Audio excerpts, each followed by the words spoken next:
So, What I tell you, warn you. so I think the next speaker has joined the meeting. So Dr. Ravi Kumar. So hope all of you had a good idea about the define phase, measure phase, as well as the analyze phase. Now you are ready to talk about the solution. So far you have been talking about problem, root cause, and many things. But now onwards, we are going to talk about solution. How a good solution can be generated right in the first attempt. So that, we remain very optimistic and efficient, even in generating the solution, validating the solution, piloting the solution, implementing the solution, which is what is called as the improve phase, right? So for that purpose, we have Dr. Ravi Kumar, who will take us through improve as well as the control phase. Over to Dr. Ravi Kumar, and request the participants to remain interactive throughout the session, because post lunch, that too after a Sunday lunch, interaction is required so that trainer also can stay alive and conduct the sessions. Yeah, trainer has to live. Yeah, he has to stay alive. Yeah. Guys, my life depends on your hands. Huh? Good afternoon, sir. Yeah, Good good afternoon, afternoon. everyone. See, Yeah. my life depends on your hands, so you have to keep me alive. Guys, are you ready? Yes, sir. Okay, thank you. Just making it. We are ready now. Okay. So, Ah. I think it's a hard day all over India. Okay. So I also all over India, it's very hard, right? Yeah. Okay. Guys, I think we have to improve, right? So now we have been very. Sorry, I will mute it. So we have been going through a lot of tough sessions. That is problems for the past 5 days, 5.5 days. Okay. So let us find a way to come out of the problem. What is the problem to come out of the heat wave? Yes, how to come out of the heat wave, guys? Solution, sir. AC. Find AC. There is no other option, right? Keep us hydrated, huh? Sorry? With solutions also. Yeah, we came here for solution. Yeah, I have to give the solution, huh? no, everyone came for a solution here. Everyone came for a solution. Okay, what is the solution for heat? Yeah. Keep Yeah. hydrated every time. Keep yes. Okay, even if you hydrate more, you are sweating more. Huh? Humidity is high. Yeah, try to on AC. That's Build a greenhouse. Build a greenhouse. Okay. So we have to work a lot on that. Okay, now we have been working on defining, measuring, and identifying the problem. Now it's time for us to find the solution. So can you say that, see, what do you infer from this? That is, we have spent nearly 5.5 days in the problem defining, measuring, and analyzing phase. Only half day for improve and control phase. What do you infer from this? Identifying problem is more important than. Okay, then anything, any other suggestions, any other inference? Improving is See, finding maybe the easy. right. Sorry, Measuring the criticality of the process. measuring the criticality. Yes. Finding the right problems, so that we will improve. So you can earlier, guys. Earlier, there is a statement by Einstein. Einstein said, guys, even if I had 60 minutes to solve a problem and my life depends on it, I will spend 55 minutes on defining the problem. So Einstein himself said that you have to define, measure, and analyze the problem very accurately. Then after that, finding the solution is going to take only how much time? 5 minutes. 5 minutes. That means what is the percentage of time? Just 10%. Okay. Yeah. So that is what we have done. We are in the Einstein part, guys. So we have allotted nearly 80 to 90% of time in defining, measuring, analyzing. Because if we lag or if we do any fault in any of this, the solution is obviously going to be wrong. So if we have identified the problem, measured the problem, analyzed the root cause correctly, then finding the solution is going to take you very minimal time. So always remember, when you are doing any project, you have to give sufficient amount of time for these three phases. Okay, then finding the solution is obviously going to take very least amount of time. So what we are going to do here, we are going to identify the solutions, not solutions. Okay, then evaluate for optimum solution. When I asked what is the solution for heat, some of you said AC, some of you said, sir, go for dehydration, some of you said greenhouse, right? Likewise, we have to identify solutions, not solutions. Don't say only one solution. You have to list out a lot of solutions like you did in analyze phase. Okay, then we have to go for evaluation of the solution which will be suitable for your organization. See, for some of you, AC may be better, some of you greenhouse may be better, some of you hydration may be better. Okay, so we have to choose, we have to evaluate and choose that is suitable for us. Likewise, we have to evaluate and select a solution which is better for the organization, for the company. Then you have to go for trial implementation. See, when you go ahead and select a solution, you cannot implement the solution on complete basis. You have to go for a pilot implementation. Some of you may have heard about this term, pilot projects. If you are in software project, software oriented field, you could have heard this term, pilot projects. But it means very simple, doing the project on trial basis. Okay, before going for complete implementation. Okay, then re-evaluation. So once you implement the solution on trial basis, you may get some additional data which you have not known so far. So using that, you can lightly tinker it and modify and alter your solution, and then you can go for full-scale implementation. That is what we are planning to do in the improve phase. How to execute those, how to achieve those objectives? Very simple. You follow these steps, automatically you will be getting the better solution at the validated solution at the end of the improve phase. Generate and evaluate solution. Earlier, we listed out the causes using brainstorming. Likewise, here also we are going to generate a list of solutions, evaluate them, select the best solution, optimize it, and you are going to implement the solution on trial basis and followed by full-scale implementation. So generation and evaluation followed by selection and optimization, then trial basis implementation and complete implementation. That is what we are going to do in the improve phase. For that, you need the help of lot of tools, right? Without tools and techniques, you won't be able to do it.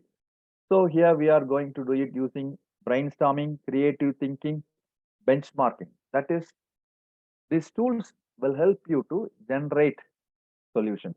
Then for evaluation, nominal group technique and FMEA, risk analysis. What is this risk analysis? Guys, believe me, this is very important tool for your life, for your career, for Lean Six Sigma also. If you can do this risk analysis properly anywhere, you are going to get success. I can guarantee it.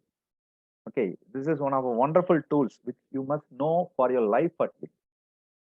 Okay, then FMEA and multi-voting can be used for selection optimization also. Some of the tools are highly compatible and can be used in different phases of the Lean Six Sigma. So you must be aware of it so that you can use it whenever the situation or the particular phase demands.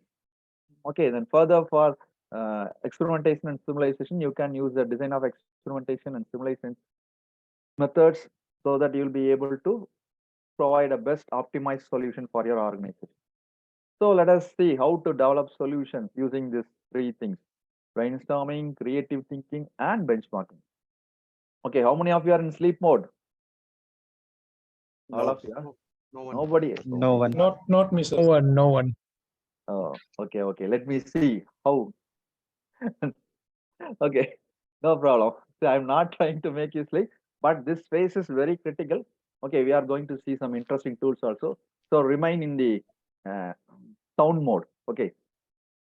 First, we are going. So at the end of the improve phase, you may getting a list of proposed solutions. See, guys, one important thing which I want to say is, what is the purpose of the existence of so many private organizations, MNCs in countries all over the world? What is the purpose? The Make main the purpose of business. this company, yeah, Because reason for the multinational in India, because Indian engineers and Indian manpower has talent and they are hardworking more than their employee. So we work very well. We are ready to do work 5 days, more than 5 days, even Saturday they can also give us time. They took our time. So, and business point of view, it is the best place because the population is more than that place, and they are much more interested in research work. We are also good in research work, but they thought we are just like a labor. So that is why I am a little bit not satisfied with the MNCs. I know environment is good and everything is good. They are paying high, but Indian has capability to do work for India, and I like to work in India, especially for Indians. So Okay, this is you'll be given you want an MBA degree immediately. You already got an MBA degree, huh? MBA. You have written a 16-mark question and you have passed the subject. Actually, another one of you tried to answer, right? He raised the hands. I didn't get it. Sir, Yes, it is only the main purpose is for them to make profit. They are in Very the business to simple. make profit. Yes. This is a Because IAS Indian have a lower cost manpower is available. Okay. So actually, the existence of any private company is to make money. Okay. Suppose if Akansha, if you are running a company, what will be your first objective? To serve the people, to acquire the talent, or what will be your first and foremost objective? So for me, to provide best quality of product with what should I say, without rework and scheduling time. मतलब मेरे लिए तो सभी चीज important है. For me, everything is very much important, especially best quality of product at low cost. Yeah, that's it. Okay. Okay. So All one this, comment. Can you, These are- okay, just a moment, sir. Can you give all this without profit, without better turnover, without benefit?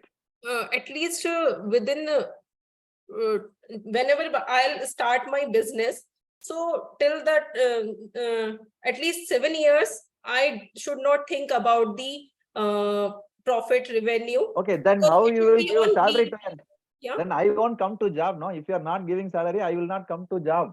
Yeah, exactly. Absolutely correct. But sir, if as a businessman, I will think more about the money, then I cannot survive. Because I have seen many people, those Okay. are thinking about every time about What money. is on the top? What is on the top of the pyramid? Top This of the, pyramid is money, right? yeah, yeah. After that only you, yeah, that is a primary thing. Mm, So all the things are just below that. You, Right. yeah. see, Reliance is running. Reliance is making profit. What about the other things? If there is no profit, obviously they will think about winding up the company, right?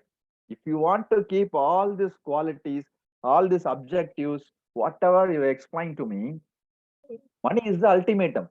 Yeah, exactly. That's true. For example, if you are asking for 1 crore money from your chairman, Mm, what will your chairman ask? Akansha, how much you are going to pay me? What is the benefit I am going to get, right? mm. You will ask it or no? Correct, sir. He will ask. You will ask what is the direct benefit, what is the indirect benefit for the company, ma? I want to know it first before giving approval for 1 crore, right? Mhm. So a cost to benefit analysis, either the benefit which you said, okay, or direct benefit, both must be presented to the top management. Mhm. That's true. Without it, your chairman won't approve you. Without it, chairman won't approve your proposal for solution implementation. Right, If you sir. say, sir, I am going to get a software for 150 lakhs, immediately the top management asks, what is the benefit we are going to get back? How much in how much time we are going to get back? Mhm. So before, along with the proposed solution, along with the solution which you are going to implement, you have to present a cost to the return on investment benefit to your management.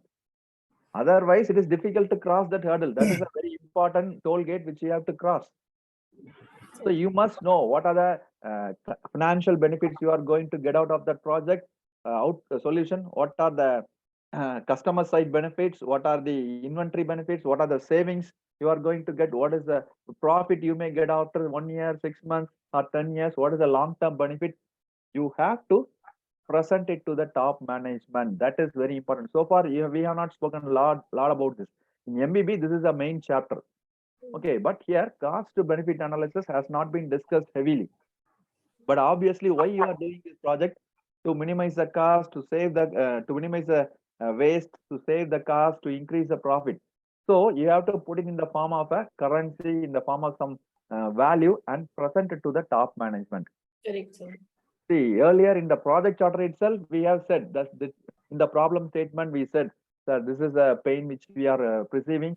And in the business case, you have said that this is the profit which we can get. So you have to ensure that that is happening here. Okay, that cost to benefit analysis. It must be present to the top management. Then you go ahead and once the top management clears it, you can go ahead and implement the solution using a pilot using a pilot scale. Then you go for a full scale implementation. So this is how we have to work in the improve phase. This is what we are going to get in the improve phase. Solution. Then immediately once you select the solution, you go for a cost to benefit analysis and put it in the top management table. Once they approve your plan, once they approve your fund requirement, you go ahead and implement the solution on trial basis. Then go ahead and implement the solution on full scale basis. Got it, guys? Don't worry too much. Yes, sir. Just let us keep it simple. Okay. Yes, sir. Okay. Actually, your example is all right, but for social entrepreneurs, this example will not come right. Yeah, actually, this is purely about industries only. Okay, for social entrepreneurship, the benefit has to be in terms of some kind of welfare. Okay, what is the cost we are getting? What is the, see, suppose if you take the government project, they cannot look into the benefits which they are going to get, right? If they are building a bridge, they cannot check it out how much benefit money we are going to get back. They have to look, that is a concept called utilitarianism. That is for welfare project, utilitarianism. How much you are going to invest, how much people are going to get benefited.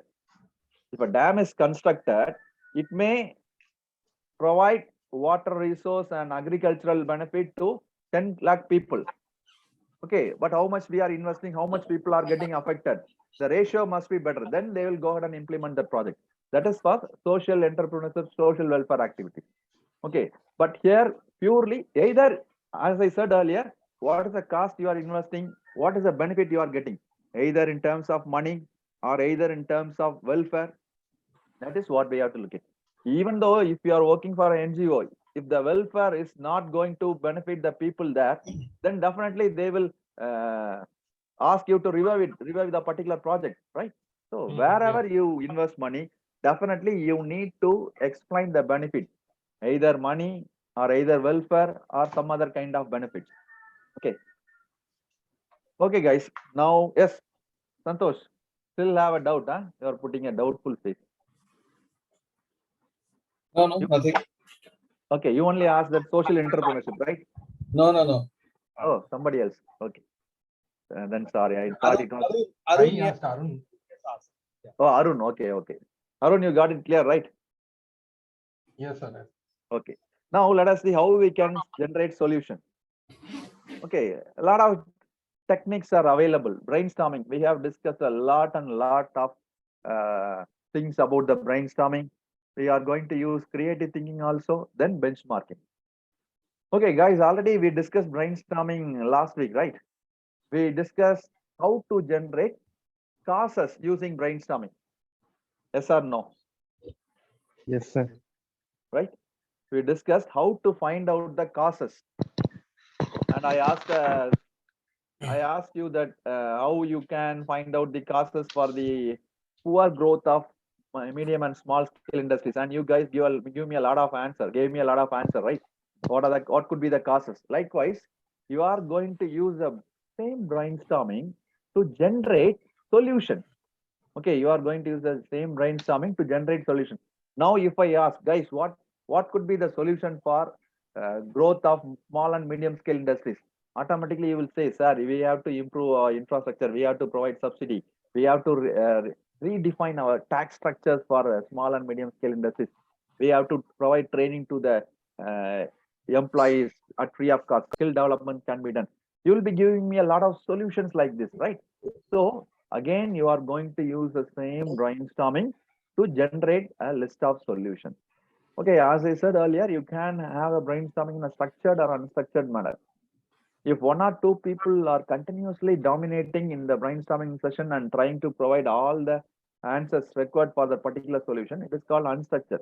But when you are gathering a team for finding the solutions, you have to make sure, a coordinator has to make sure everybody present in that particular meeting should be given an opportunity to speak, should be given a chance to participate. Okay, so it is the responsibility of the coordinator to make sure that it happens properly. So if all people are given an opportunity to say the solutions, to give their views, then it is called a structured brainstorming. But normally, wherever you go, some people will be dominating. So the coordinator should take the responsibility of keeping the entire team active. Okay. So either you can generate using structured or unstructured, but structured is always recommended. Then we go for a different kind of solution generation technique called creative thinking. All of you could have used the word creativity at some point of time. Okay, what is this creativity? This creative thinking process also is going to be conducted like a same brainstorming session. Okay, before going to creative thinking, okay, if I am asking Santosh Gori, actually myself and Santosh Gori are friends, for example. Okay, so we met in 2010. I am asking Santosh, give me some 10,000 rupees. Yeah, please send it to my phone number. Is it possible in 2010? No, sir. Yes, possible. In 2010, yeah. No. 2010, it is not at all viable because at that time there was no such options like Phone Pay, GPay, okay, Paytm like that. But now if I ask him, yes, Santosh, please transfer me 5,000 rupees. He can say, just hold a moment. Yeah, what is the phone number? He can send it like that. He doesn't have to ask my phone number. He doesn't have to ask my account number or name or IFSC code or MICR code. Nothing is required. Just phone number is possible. How these things are happening? Because of creative thinking. See, whatever looks impossible, whatever looks very difficult, whatever looks complex, whatever looks science fiction nowadays became possible because of creative thinking. Okay, if you look at some of the films, Hollywood films in the 1990s or 2000, all the fictional things which they have shown has now become reality, right? Even if you look at the Star Wars, they are having flying taxis. All these are coming. Even in IIT Chennai, they have developed a commercial air taxi. So whatever is considered as a difficult task is fictional, has been nowadays provided as a solution for many problems. For example, imagine in the 2010, 5 and all, if you want to deposit 1 lakh rupees, what do you have to do? Or if I want to send 1 lakh rupees to Akansha account for a software, what I have to do? You want immediately, yeah? Yeah, thank you, sir. Okay. You will send it. Don't worry. You will send a screenshot. So I have to go to the bank. I have to stand in the counter, fill a form. Okay, then wait in the queue. If you go on Mondays and weekday, all days will be, if you go to SBI and all, minimum 50 people will be standing in front of you, right? So you have to wait patiently for 1 hour, 1.5 hours. And at that time, the lunch may start. We have to stand after that. It will take at least half a day if you want to deposit more money. Then they will check whether it is a counterfeit note or everything is correct or any note is teared on. See, so many issues. But now if I want to send, I will ask, what is the phone number? Okay, what is the account number? Just I can transfer it using the mobile. So doing transaction has become very easy as a result of this creative thinking solutions. Okay, so as a result of that, bank transaction was very easy. All financial institutions are very happy because they doesn't have to put so many staff to handle the customers. They simply have to develop some server and put it in a common place and maintain it properly. And they doesn't have to develop a big infrastructure. Okay, they can keep their bank simple. So many benefits for the bank and so many benefits for the customer also. Customer doesn't have to go to the bank. No need to stand in the queue. No need to travel. Everything has been simplified because of creative thinking, not technology. Technology is the outcome of this creative thinking, guys. So how this creative thinking can be brought to the surface? See, when a guy says a crazy idea, out of box idea, divergent idea, lateral idea, normally people will try to suffocate it, suppress it, and conceal it, and immediately they will connect a funeral service for that. No, you have to give a chance for that kind of out of box imaginary lateral thinking. What you have to do, you have to write it down. The brainstorming coordinator, when such ideas are discussed, when such ideas are floated by any of the participants, the brainstorming coordinator, he has to note it down. Then he has to arrange a separate team of experts to probe that ideas properly, okay, to find out the feasibility. Then that idea can be developed into a concept, and that concept can be developed into a solution. Whatever things we are enjoying now is the outcome of creative thinking, guys. That because of the technology was developed, because of the creative concepts, technology was provided as a technology has been used as a solution to generate that creative concept.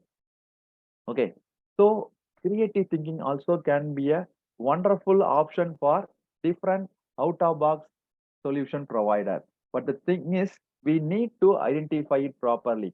We cannot identify all these solutions. You need a team of experts.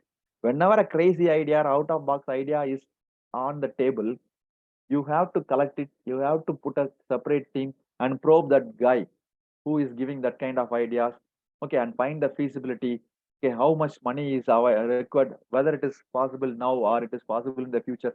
What is the technology available to enhance that kind of ideas? You have to find out in and out of that particular idea. If it is not feasible, you can reject it. Or if there is a possibility, you have to improvise it and develop into a solution.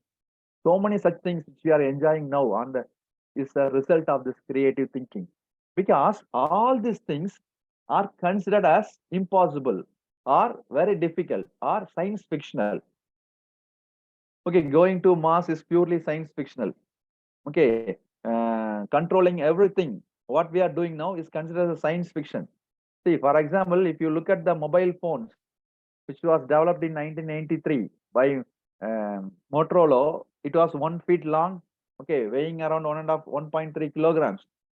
But nowadays, and the basic, it can hold the charge up only to 30 minutes. But nowadays, see, mobile is doing innumerable jobs, even everything. Can you imagine about the artificial intelligence, ChatGPT? It gives you solutions for pages and pages within fraction of seconds. So all these things are outcome of creative thinking. Okay. So creative thinking is also one of the simple and excellent ways of generating different solutions. Then benchmarking. Benchmarking is a very simple concept that you are trying to copy down a process which is already successfully followed by another company. Okay, that is in a competitive market. If one company is very successful by following a particular strategy, then obviously all companies will try to follow it. See, for example, take a successful movie. If one particular action movie is getting successful, what the other producers will do in the particular Hollywood or Bollywood or field, they will try to follow with similar action films, right?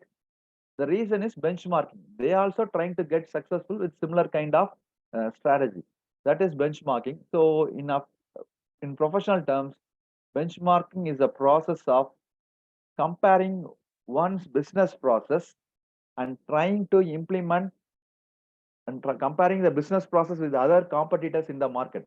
See, for example, if Santosh Jain is having a company and Arun is also having a company, Arun company was in the 15th position in turnover, but Santosh company is in the topmost position.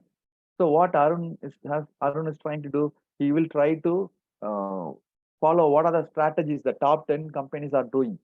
He will try to collect down the methods, okay, process which they are following to be more successful, and he will try to implement in his organization. That is benchmarking. In very local term, we can say it copy. Okay, but here we are going to do it more professionally. Let us see how we can do it. So if you want to identify what are the things you have to benchmark, you have to ask this question. Why Arun has to ask, why other companies are better than me? How are the other companies better than my company?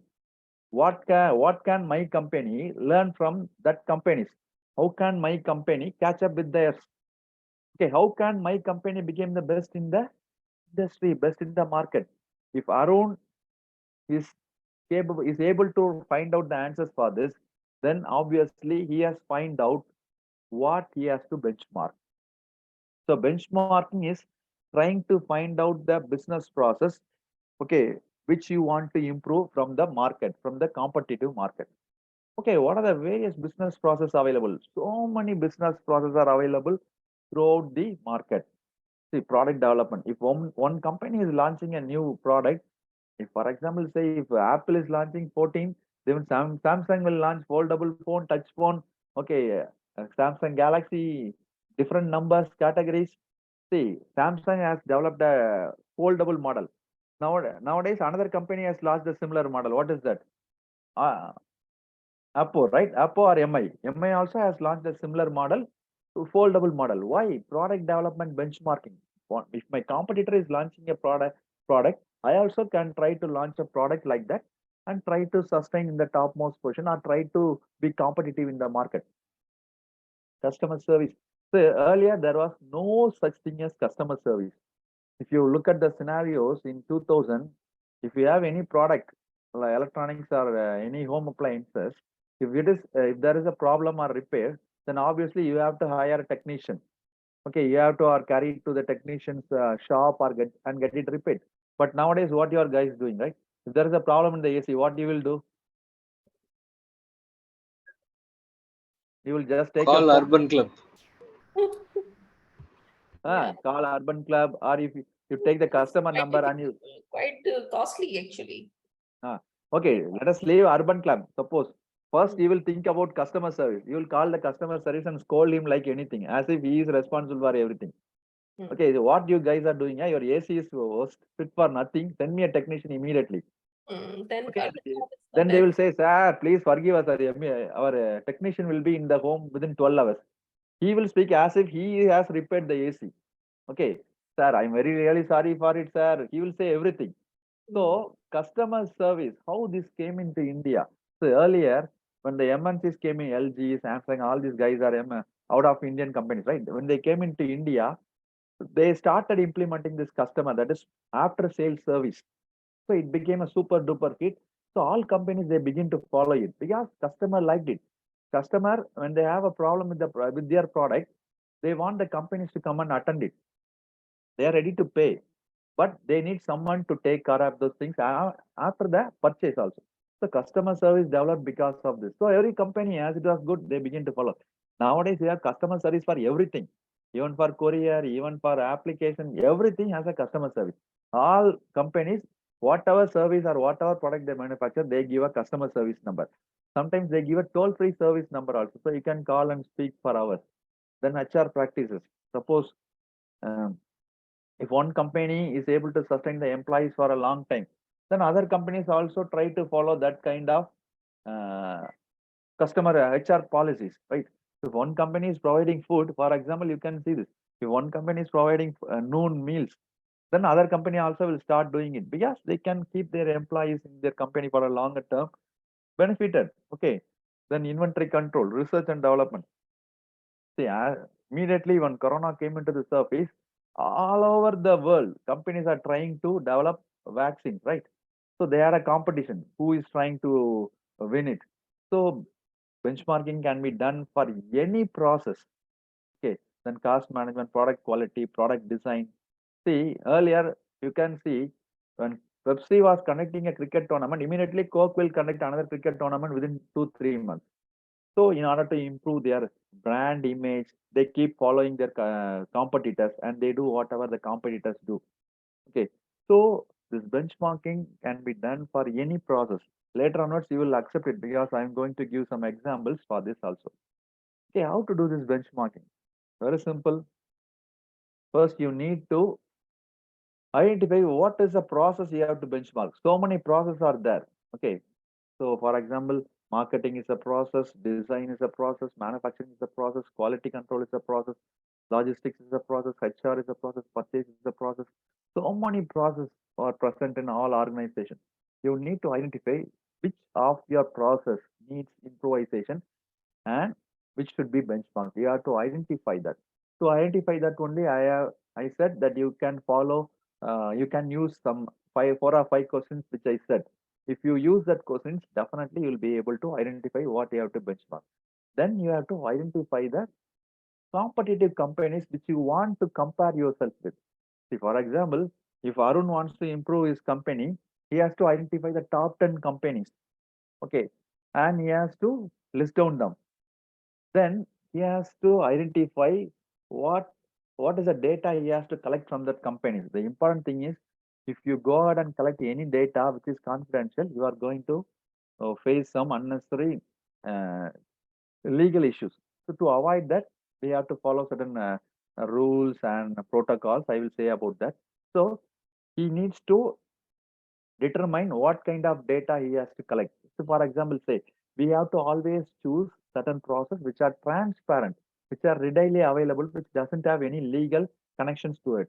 You cannot go ahead and benchmark any copyright or patented processes.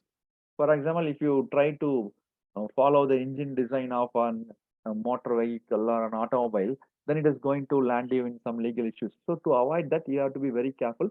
You have to choose only process which are transparent, which are readily available. For example, HR practices and marketing, all these things are very common. So most of the policies and are provided in the website itself. So you can collect any data regarding it. For example, if Arun want to improve his organization and he found that if marketing is the area which his company is lagging, he has to collect data, how the other companies are doing this marketing better. And he has to find the performance gap. Okay, how much his competitors are doing, how much my company is doing in this particular period, in this third quarter, in the fourth quarter. He has to find out the gap in the performance. Then he has to fix a future performance level for his marketing team or for his company. Or okay, so my team is nearly doing only 5 crores for first quarter. Let me fix around 6 crores or 7.5 crores. He has to fix a performance level, and he has to, before that, he has to communicate that properly to the top management and gain their permission, and he has to set some goals, objectives, how to reach those things, and he has to develop a action plan. Okay, how to achieve those goals, and he has to implement and monitor it regularly so that his team will be able to achieve it in a longer term. For hard work and persistent work, there is no replacement. So if you are able to train your team, motivate your team, and encourage your team towards the goal, definitely they can achieve it. So once you have achieved the first milestone, you can shift the 7.5 mark to 9 or 10. Gradually, you can keep on improvising, and definitely after a certain stage, your marketing team will be able to do good, and definitely you will be in the topmost position. So this benchmarking process also can be one of the solution, solution providing techniques. So now, if you look into Arun Hans, he is having 10 ways of doing marketing, 10 marketing process techniques. Okay, that is how this benchmarking will help you to find out a lot of solutions. As I said earlier, let us see some of the examples. For example, Xerox Corporation. These guys are having some issues in the 1970s in the distribution practices. Okay, so it is very important. You may be a quality product manufacturer, but if your distribution services are not good, obviously the products are not going to reach the market properly. Xerox are having that problem. Xerox companies are having that problem, and they benchmarked LL Bean. After a lot of study, they benchmarked LL Bean. Can you imagine what this LL Bean was? LL Bean was a shoe manufacturing company, guys. So Xerox benchmarked LL Bean and they were able to follow the practices and implement, and they were able to get rewards up to 10%. See, 10% is a large volume for a company like Xerox, MNC like Xerox. Okay, so you can benchmark any kind of company, any service or any product manufacturing company. There is no restriction that you have to do it for this product, for that service only. Anything can be benchmarked. Similarly, Southwest Airlines, these guys are one of the aviation companies, and they have some problem with the turnaround time. That is a time taken for the flight to land and the time taken in between the landing and the next takeoff. So the turnaround time was more for Southwest Airlines, and these guys, they shortlisted the Indy 500 pit crews. They are the companies which do maintenance in the Formula One race pit. You could have seen the race cars in the race car, the car races. You could see the maintenance team are doing the maintenance activities like replacing the tires or brakes or some important components within seconds, right? 20, 30, or even 60 within 60 seconds. So this Southwest Airlines, they followed that kind of technique, and they were able to reduce the turnaround time. As a result of that, many trips was possible. Then IBM, International Business Missions, these guys have a lot of issues with the data theft and related small component theft. And they went ahead and studied this Las Vegas. In Las Vegas, there are a lot of casinos which are dealing with millions and millions of dollars. So those guys are having some wonderful security system to prevent theft. So this IBM, they studied that and they implemented in the company, and they were successful in reducing the theft. So all over the world, benchmarking was very successfully followed for many different and out-of-box solutions also. So as I said earlier, doing benchmark is a critical process. You should know which benchmarking process is legal, which benchmarking process may land you in illegal source. You have to be very watchful about that. To help you, you have a lot of consultants at national as well as international level to guide you, to assist you, to help you, and even to do the benchmarking for you. Then a lot of publications are done at national as well as international levels in journals as well as in many top publications, okay, about benchmarking. And you nowadays you can do this benchmarking in the using the web services also, which are provided by some renowned consultants. And apart from that, there are so many reputed organizations and associations throughout the world. American Productivity Quality Center and this Knowledge Sharing Network and Benchmarking Exchange and LLC Council. All these guys are ready to help you to do the benchmark in a professional, legal, and ethical manner. Because if you do benchmarking for any patented process or service, then obviously it is going to pull you into the legal jurisdiction issues. A lot of issues are happening throughout the world, and the one who loses the case is going to pay millions and millions of dollars unnecessarily. So it is better you can go ahead and consult with any of the councils or any of the consultants, and they may help you to do the benchmarking easily in a more transparent way. Okay, that's the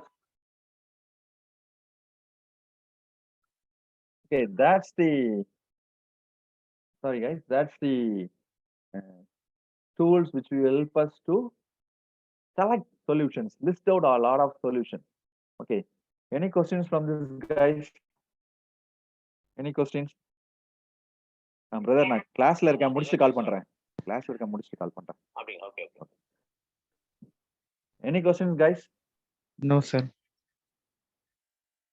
Okay, so what are the tools which we can use for generating solution guys? Brainstorming and Yeah. benchmarking. All of your eyes are Creative thinking. Creative thinking. Come on, let's move to active mode. Yeah, sound mode. So creative thinking. Creative thinking. Creative thinking is like doing this RRO for babies, huh? Come on guys, wake up. We are in the solution generation, right?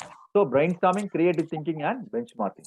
So even though the solution names may be a bit dull, but the solutions are very good. The way the solutions are generated is very good. Okay guys, now let's move to selection of solutions. Now you have 15 solutions in hands. How many solutions?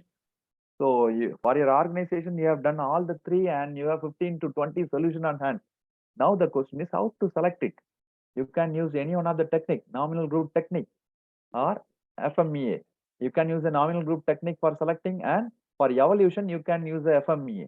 What is this nominal group technique? Very simple. What I am going to do now, how many people are there? There are nearly 30 participants. So 25 are from different organizations. What I am going to do is, I am going to call the 25 of you, considering you as experts for that particular, in that particular field, and you have a lot of experience, and you have a lot of knowledge, and you have a lot of skill. So what I'm doing is, I'm calling you all in the conference hall. I'm taking the list of solutions in a A4 sheet. Okay, and I have 15 solutions listed in the A4 sheet. I'm taking 25 copies and I'm distributing the 25 copies to all of you guys. Now I am going to explain what you have to do. Simple. You have to give rank to the top three. Okay, the solution which you think is best. You have to choose the top three solutions, giving us rank as 3, 2, 1. Okay, now I will give you some 15 to 20 minutes. There is no need for discussion. There is no need for any argument, any conflict of interest or debate or differences of opinion. All the people will think and they will select the solution based on the criteria which is better for the company. Very simple, right? So ideas are selected silently. Okay, only the coordinator discusses the idea about the group, and all the participants, they will choose the top three ideas and they will give the paper back to me. I have to rank it on the board. Now the best solution is selected very simply, because all the people will have a motive to all the people will have a motive in mind, that is to improve the organization by providing a solution to that particular problem. So that is what has been done without any arguments, fights or debates or quarrels. Very simple, right? So this is one of a wonderful technique which is very useful, which can avoid all kind of unnecessary quarrels. Okay, all kind of opaqueness present in the solution selection, because everybody will accept it without any question, because the solution is selected based on a particular vote. See, for example, in a large country like India, if a ruling party loses the particular poll, they accept it, right? They won't go and fight, because they believe voting is one of the best solution for selecting a particular option. So voting here also we are using it for selecting the solution. For selecting the solution. So nobody is going to argue whether the top management or the middle management, whomever it is, they will accept it without any arguments, without any quarrel or without any discussion.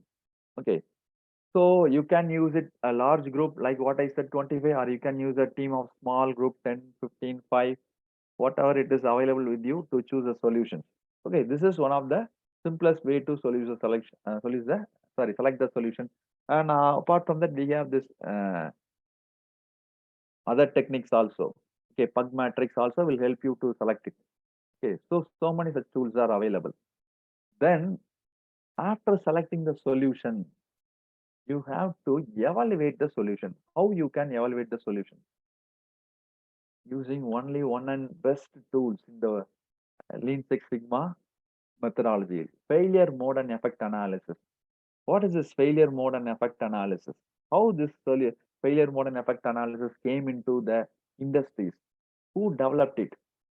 Okay, see, now let us see what is this FMEA and how we can use it.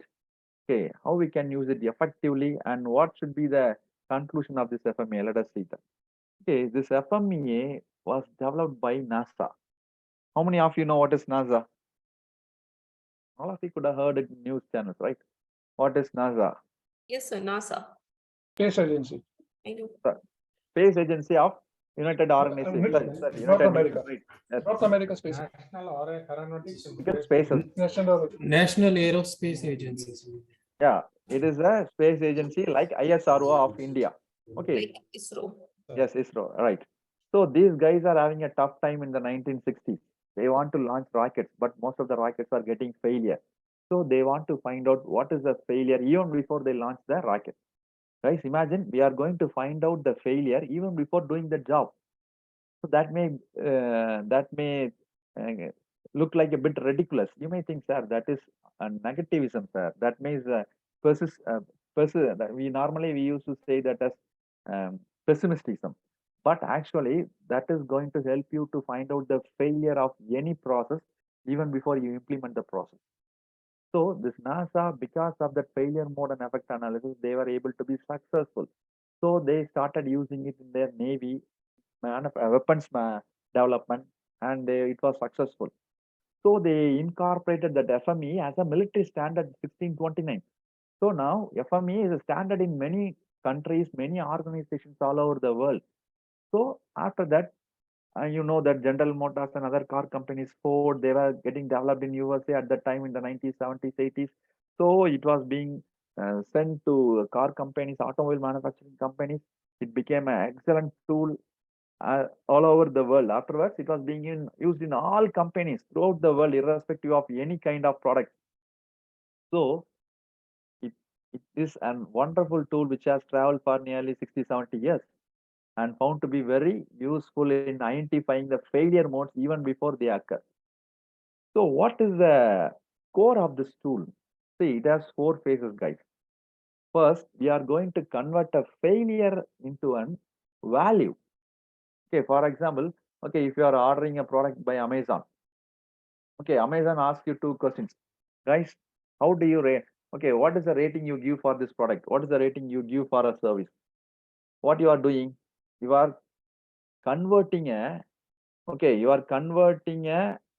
quantitative value into a quantitative number. For example, you have purchased a mobile phone. They are asking how much rating you will give for the product.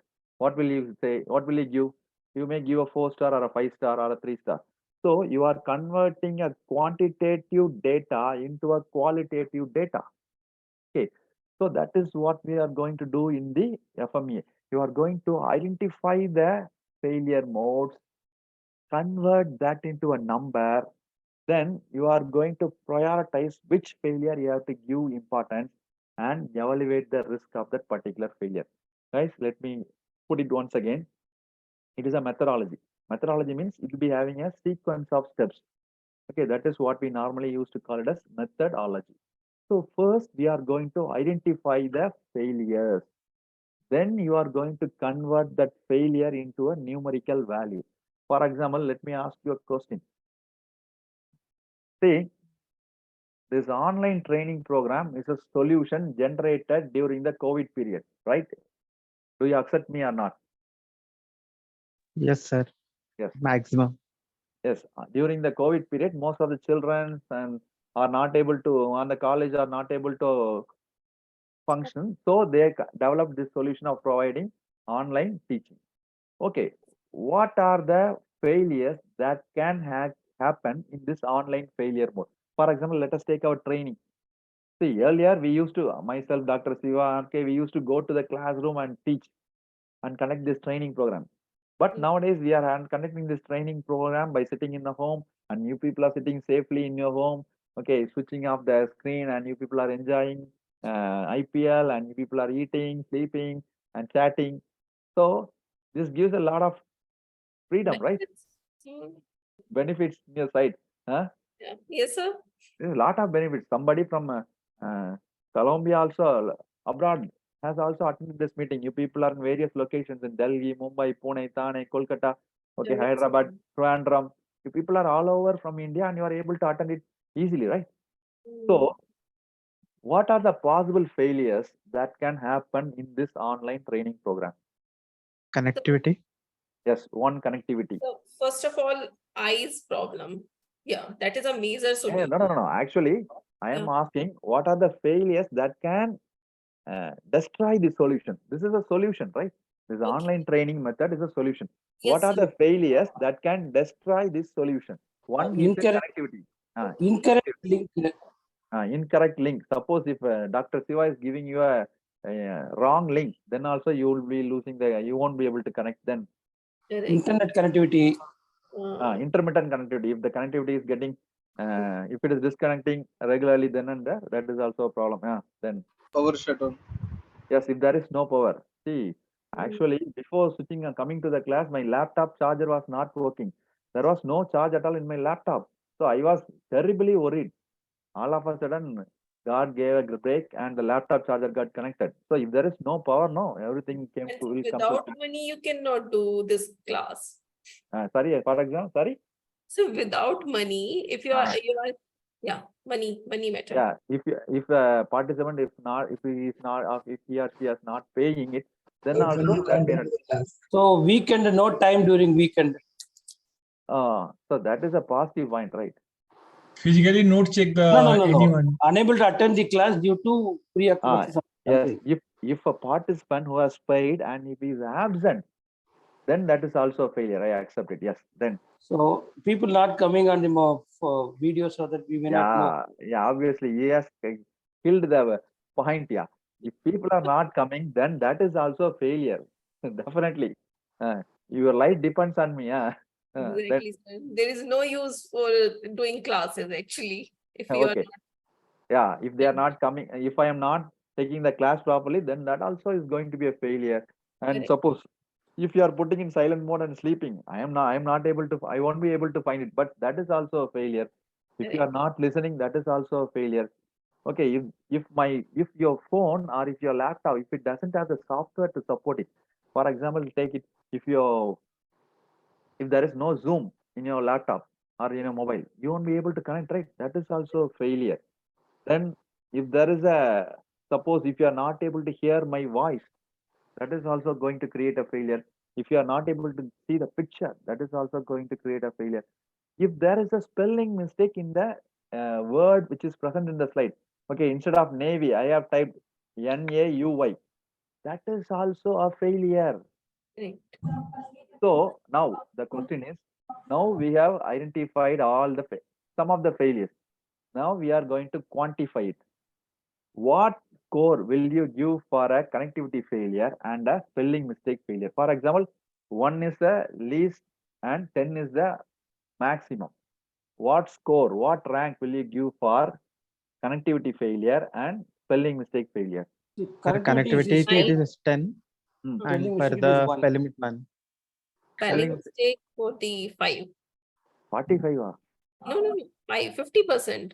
Ah, Spelling mistake is for 5 and ah. connectivity failure is a 10. Yeah. Okay. Connectivity, all of you are given very good mark. If there is no connectivity, there is no class. It is complete disaster. It is like a nuclear bomb. But spelling mistake is like a grenade. Yeah, it is going to explode somewhere in the desert. So spelling mistake. Okay, for example, I have put a spelling mistake like instead of developed, I have typed as DAVELOP. Whether you'll be able to connect to the class, whether you'll be able to attend the class, yes, you'll be able to attend it. But some of you will say, sir, you have typed developed spelling wrongly. Then I may correct it. So even though spelling mistake is also a failure, it may not create as much as disaster like the connectivity. So I may give a because that failure is highly ignorable, it is negligible. Not critical. Yes, it is not critical, it is negligible. Significance. Yes, the significance is very low. But what about the connectivity? It is highly significant. You cannot ignore it. If there is no connectivity, done and So, dusted. There is no chance of any class. If I don't have any connectivity or you don't have any connectivity, obviously 100% loss. But with the spelling mistake, the loss is highly ignorable, highly negligible. so here we are measuring the severity, right? Yes, I will come to the other factors also later when we are in the FMEA core. Okay, first we need to identify the failure. Then we need to quantify the failure. That is what we have done, giving 10 for connectivity and minimum score for spelling mistake. Then we have to prioritize. Okay, how to prioritize? Okay, we have to identify which failure has to be given important immediately. Okay, that is prioritizing. See, for example, the government had lots and lots of problems. But when COVID came into India, what was given priority? COVID was given topmost priority, right? Yes or no? Yes, correct. Yes. Why it was given priority? Because it was identified as a high failure, as a high risk. And Life-threatening risk. yes, life-threatening risk. So it was given priority. Then we have to go ahead and evaluate the risk and find out the cost factors and try to eliminate the risk or try to reduce the impact of the risk. Most of the times we won't be able to eliminate the risk. See, for example, can you avoid the failure of a particular process? All natural process will fail.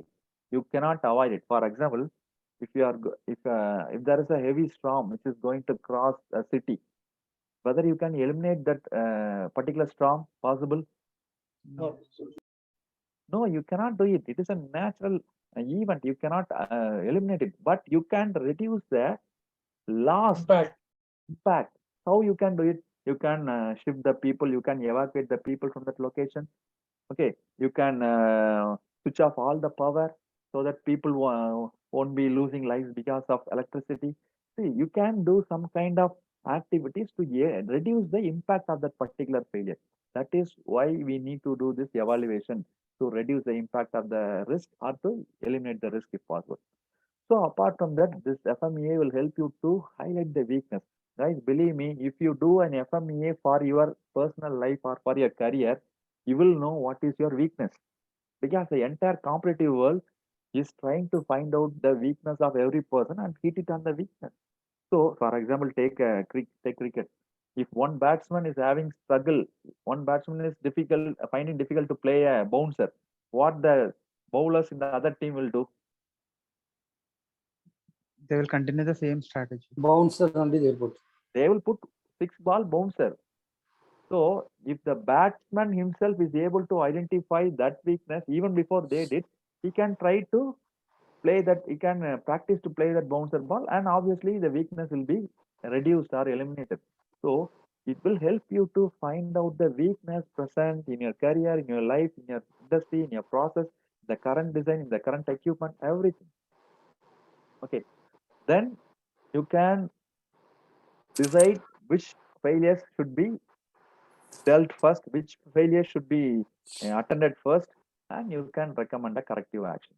Okay, so this FMEA is a very important tool which will help to identify the process failure or your career failure or your life failure, and you can convert that failures into a number, that is called quantification. Then you can prioritize, you can put a priority list which failure has to be attended first, and you can try to find out the causes and try to eliminate it or reduce the impact of it. Okay, that is what we are going to do in the FMEA. Why FMEA is recommended in Lean Six Sigma? Because it is our utmost duty to find out the potential failures to eliminate or to reduce the impact of the risk. Because we engineers are not just for doing any physical work, right? Our important duty is to improvise the process. Once you reach the middle management level, you have to always worry about keeping the success sustained for a longer period, or you have to keep improvising your process. Okay, right? So for that, you need to find out the failures that can occur. So for that purpose, we are going for this FMEA. Then always we want to prevent a problem even before it can occur. For that also FEA can be used. Then nowadays FMEA has become a protocol, regular protocol in all industries. As I said earlier, in automobile, FMEA is important because most of the process which we are doing in a four-wheeler is highly having a risk. Most of the times people are driving at 120 kilometers per hour. So there is a possibility of brake failure, engine failure, all these things has to be studied, and all the possible failures has to be eliminated or impact has to be reduced. So nowadays, all industries has to follow FMEA as a regular activity. So a law has been enacted and some kind of protocol is there, and so they have to do it. So that is why we have to use this FMEA. So before going to FMEA, we should know what is failure mode, right? Okay. Let us take a small component. Let us take this home fire alarm. What is this home fire alarm? What are the possible ways a home fire alarm can fail? What are the possible ways a home fire alarm can fail? Battery issue. Oh, Battery issues. if there is no battery, obviously it can fail, right? And then Sensor issue. yes, if it fails to sense the rise in smoke or rise in temperature, then obviously it may fail. Then No way to handle this. if somebody has handled it wrongly, operated it wrongly, then also it may fail. Then Those system placed in a wrong place. yeah, if it is placed in a wrong place, for example, if it is placed in a bathroom, then obviously it cannot sometimes detect because continuously water is being poured on the sensor. Then you said all of it, right? Faulty wiring, battery missing, and if it is operated poorly. So this is a small component. So we are able to find out the possible failure modes, okay, very easily. For example, take this one. How many failure modes will be there? Imagine if I am in charge for conducting the failure mode operations, and if I am leaving the landing gear failure modes, I didn't connect the landing gear failure mode. What will happen? A large disaster can happen. So it is very important that failure mode and effect analysis is conducted for all systems, irrespective of 10 value risk or 1 value risk. It doesn't matter whether you are having a 10 score risk or 1 score risk. It doesn't matter. You have to conduct FMEA for all possible failure modes for all the systems present in any component or service, which is very important. Okay. So if the component is simple, then the failure modes will be less and simple. If the component is complex one, then the failure modes present will be more, and still you have to do it very, very, very, very unavoidable. You cannot avoid that or reject it or neglect it. Okay, how to do this FMEA? There are 3-4 steps, very simple. First, you need to identify. First, what you need to do, you need to identify all the possible probable failure modes. So the success of the FMEA depends upon your ability to find out all possible failure modes.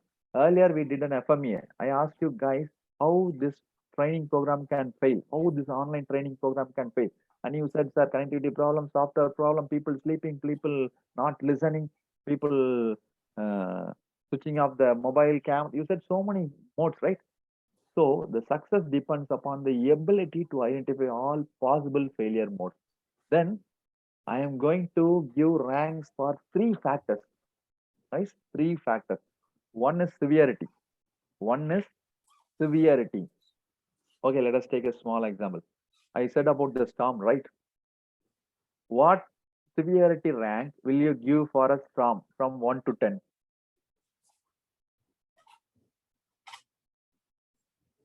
Sorry, sir. Kindly repeat the Yes, what severity rank rank. will you give for a storm or a cyclone which is going to pass through a city?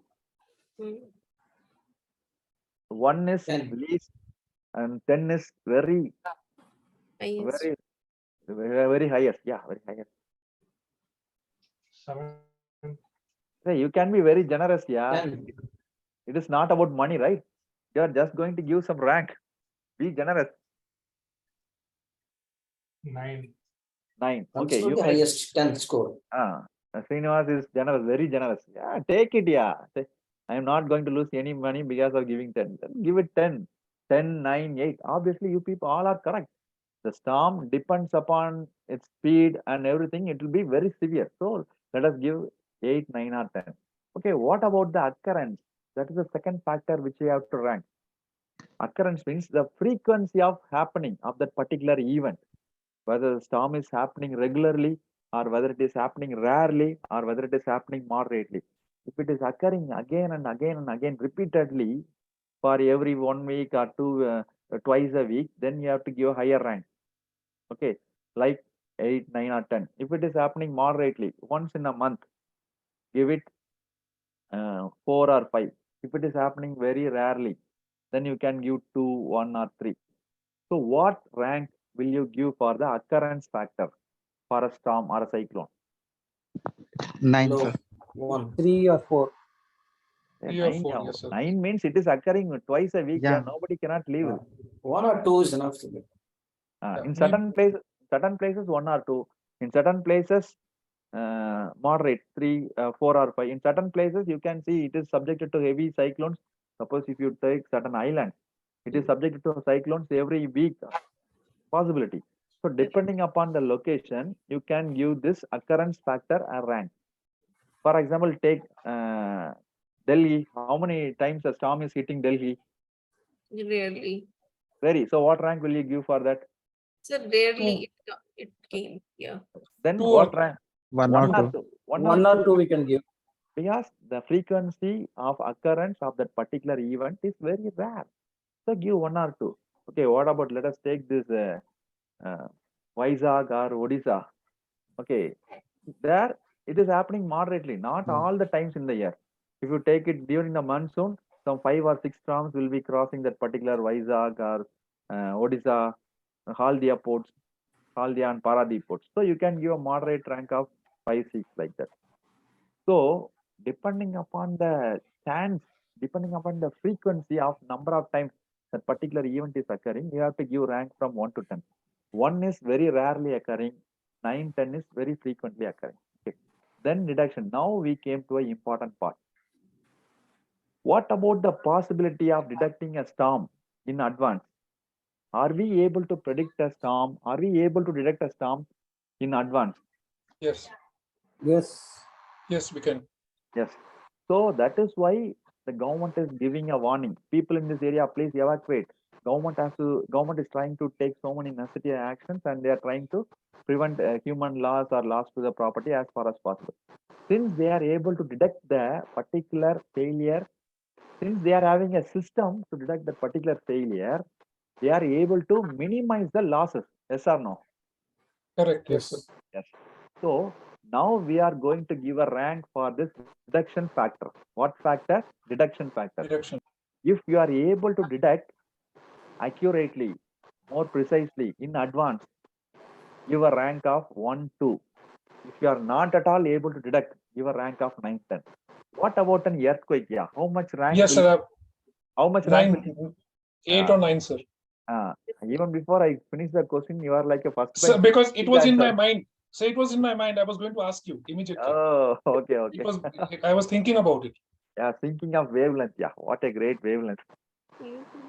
Oh, so for a wave, for a earthquake, are you able to detect it in advance? No, sir. No.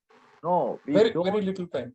we don't have a system at all. If there is a system, lakhs of people won't have died in Turkey and this Libya, right? Sorry, Syria. Syria. A lot of people won't have died. So still, we don't have a system. We don't have a method to detect a particular failure. For that failures, you have to give a rank of 9, 10. If you have a system to detect a failure in advance, then you can give 1, 2. So now we have seen 3 factors: severity, occurrence, and deduction. Okay, you have to give rank for these 3 factors for a failure, and you have to multiply all the 3: severity, occurrence, and deduction. You get a new number called RPN. What is this RPN? Risk priority number. What is this RPN? Risk priority number. So now you got a value. For earthquake, it is RPN value is 9 into, okay, 2 into 9. Okay, so it comes, so 9 into 2 into 5. Let us keep it 9 into 2, 18, 8 into 5, 90. For storm, it is 9 into, okay, 2 into 2, 9 into 2, 12, sorry, 18, 18 into 2, 38. So now we have a value for this 2 failures. Storm is 38, earthquake is 90. So now you can adjust, based on this rank, you can adjust it easily. Which one should be given more importance? Which one good should be given more fun to fun for research? Yes, you have to give a fun for earthquake detection equipment. Like that, you can prioritize which failures you have to give utmost importance based on this RPN value. So RPN is the outcome of the 3 factors: severity, occurrence, and detection. So based on the RPN, we are prioritizing. We are arranging it from the highest to the lowest. The failure which has the highest RPN will be on the top, and the failure which has the lowest RPN will be on the bottom. So you will be prioritizing, giving importance to the failure based on the RPN. Okay, now let us see a small example. Okay, so all of you would have used this ATM card, right? if you want to withdraw money, you go to the ATM machine, you just put the card, you type the PIN, and you type the amount, you get the money. So what are the possible failures in the ATM PIN authentication? See, if you want to get money, you have to type the ATM PIN. So what are the possible failures that can happen in the ATM PIN authentication? First, if somebody has accessed your ATM PIN without your knowledge, then that is also considered as a failure. And suppose if you are putting the ATM PIN and the server is not identifying because of some factors, that is also a failure. So these two failures have been identified in the ATM PIN authentication process. Now, what is the severity rank which you will give for unauthorized access? If somebody has taken our ATM PIN and he has used it to withdraw money, what is the severity you will give? What is the severity rank you will give for that? 10. 10. Straight away 10. Let us be generous here. You lose your money. So simple as Yes, very simple. Because the severity is higher. If I lose 10 rupees, that is money, my hard-earned money. So nowadays, people are going to the bank, blasting the bank, and they are putting all things in the social media. The bank reputation, even the share prices are coming down because of this kind of problem. So severity is 10. It is severe for both the people, even for the banks as well as the customers. Because bank's reputation is getting affected. Immediately they will put it in Twitter, WhatsApp, Facebook, Instagram, whatever it is present, and the bank authorities will come and fall on the foot. Please withdraw it. Okay, so the severity is on both sides. Bank losing a lot of reputation over the security, and customers is losing their money, and they are highly annoyed, they are disturbed. Okay, so severity is it. What about the chance of occurrence? How many times this has happened in everybody's lifetime? Rarely, moderately, frequently? Rarely. Rarely, sir. Very rare. So Well 1, said. 2, or 3. And deduction. What about the chance of deduction? Most of the times, banks are able to deduct it in advance, because when you are putting, if somebody has got your ATM card and if they are trying to put the ATM pin wrongly for more than 3 times, automatically it will be blocked. Okay. Correct. So nowadays the system has been sophisticated that they are able to prevent this kind of process failure. Okay, now if I multiply the scores which I gave for these 3 factors, 8 into 3, 20, or 24 into 3, 72. Okay. Now let us take the second possible failure. Okay, I have taken these 2 failures for examples. You can add more failures on any process you want. Authentication failure. Okay, you go to a ATM center. Okay, Akansha go to a ATM center, you put the ATM card and they say server not working. So what will you do? You will be irritated, right? Yes, sir. And you will curse the bank people. All times these people are doing like this. Yeah. Then you will go to the next ATM and you will take money and go home. Yes, sir. So what is the severity rank will you give for this failure at this moment? So 7. You are always very generous in everything. Yeah. 7 is very highly disastrous. It is not affecting your money, right? It is just you have to spend another 2 more minutes to another ATM. Yes, So sir. you are annoyed. Huh? But so you can give a moderate rank. Okay, Here 3 the customer is not satisfied, sir. So it can be a 9 or 10 even if the customer is not satisfied. I really took pity for your banks. Yeah. But sir, if it is happening many times before, then if it has happened to her many times before. So if it is happening many times, okay, let us consider as a first time. First time you are Yeah. facing. Okay, that too, 3 ATMs are very close to each other. Very close to each other. So first Okay. ATM is not working. So you give a moderate score of 3 or 4 or Moderate score 5. 3. Yeah. Yeah. Okay. Then it's 3 is good. Yeah. What about the chance of occurrence? If you go on weekends, most of the times there won't be money. Okay, if you go on Saturdays and Sundays, most of the ATMs will be under failure mode only. They will put ATM failure, ATM not working. Because people are withdrawing all money and most of the people are standing in ATMs only. So moderately, the chances of occurrence are possible. Deduction. It is also moderate. Once the ATMs have any issues, like most of the times, it is a maintenance issue. So they are able to they are doing some condition based maintenance in advance, and sometimes breakdown also happens due to power failure, network failure, and generator not working. So moderate chances of prediction of that. Okay, So based on the scores which I have given, I calculate the RPN and found to be 75. Okay, now the question is for you. Which one will you give top priority immediate to work on? Which failure will you give priority? 75.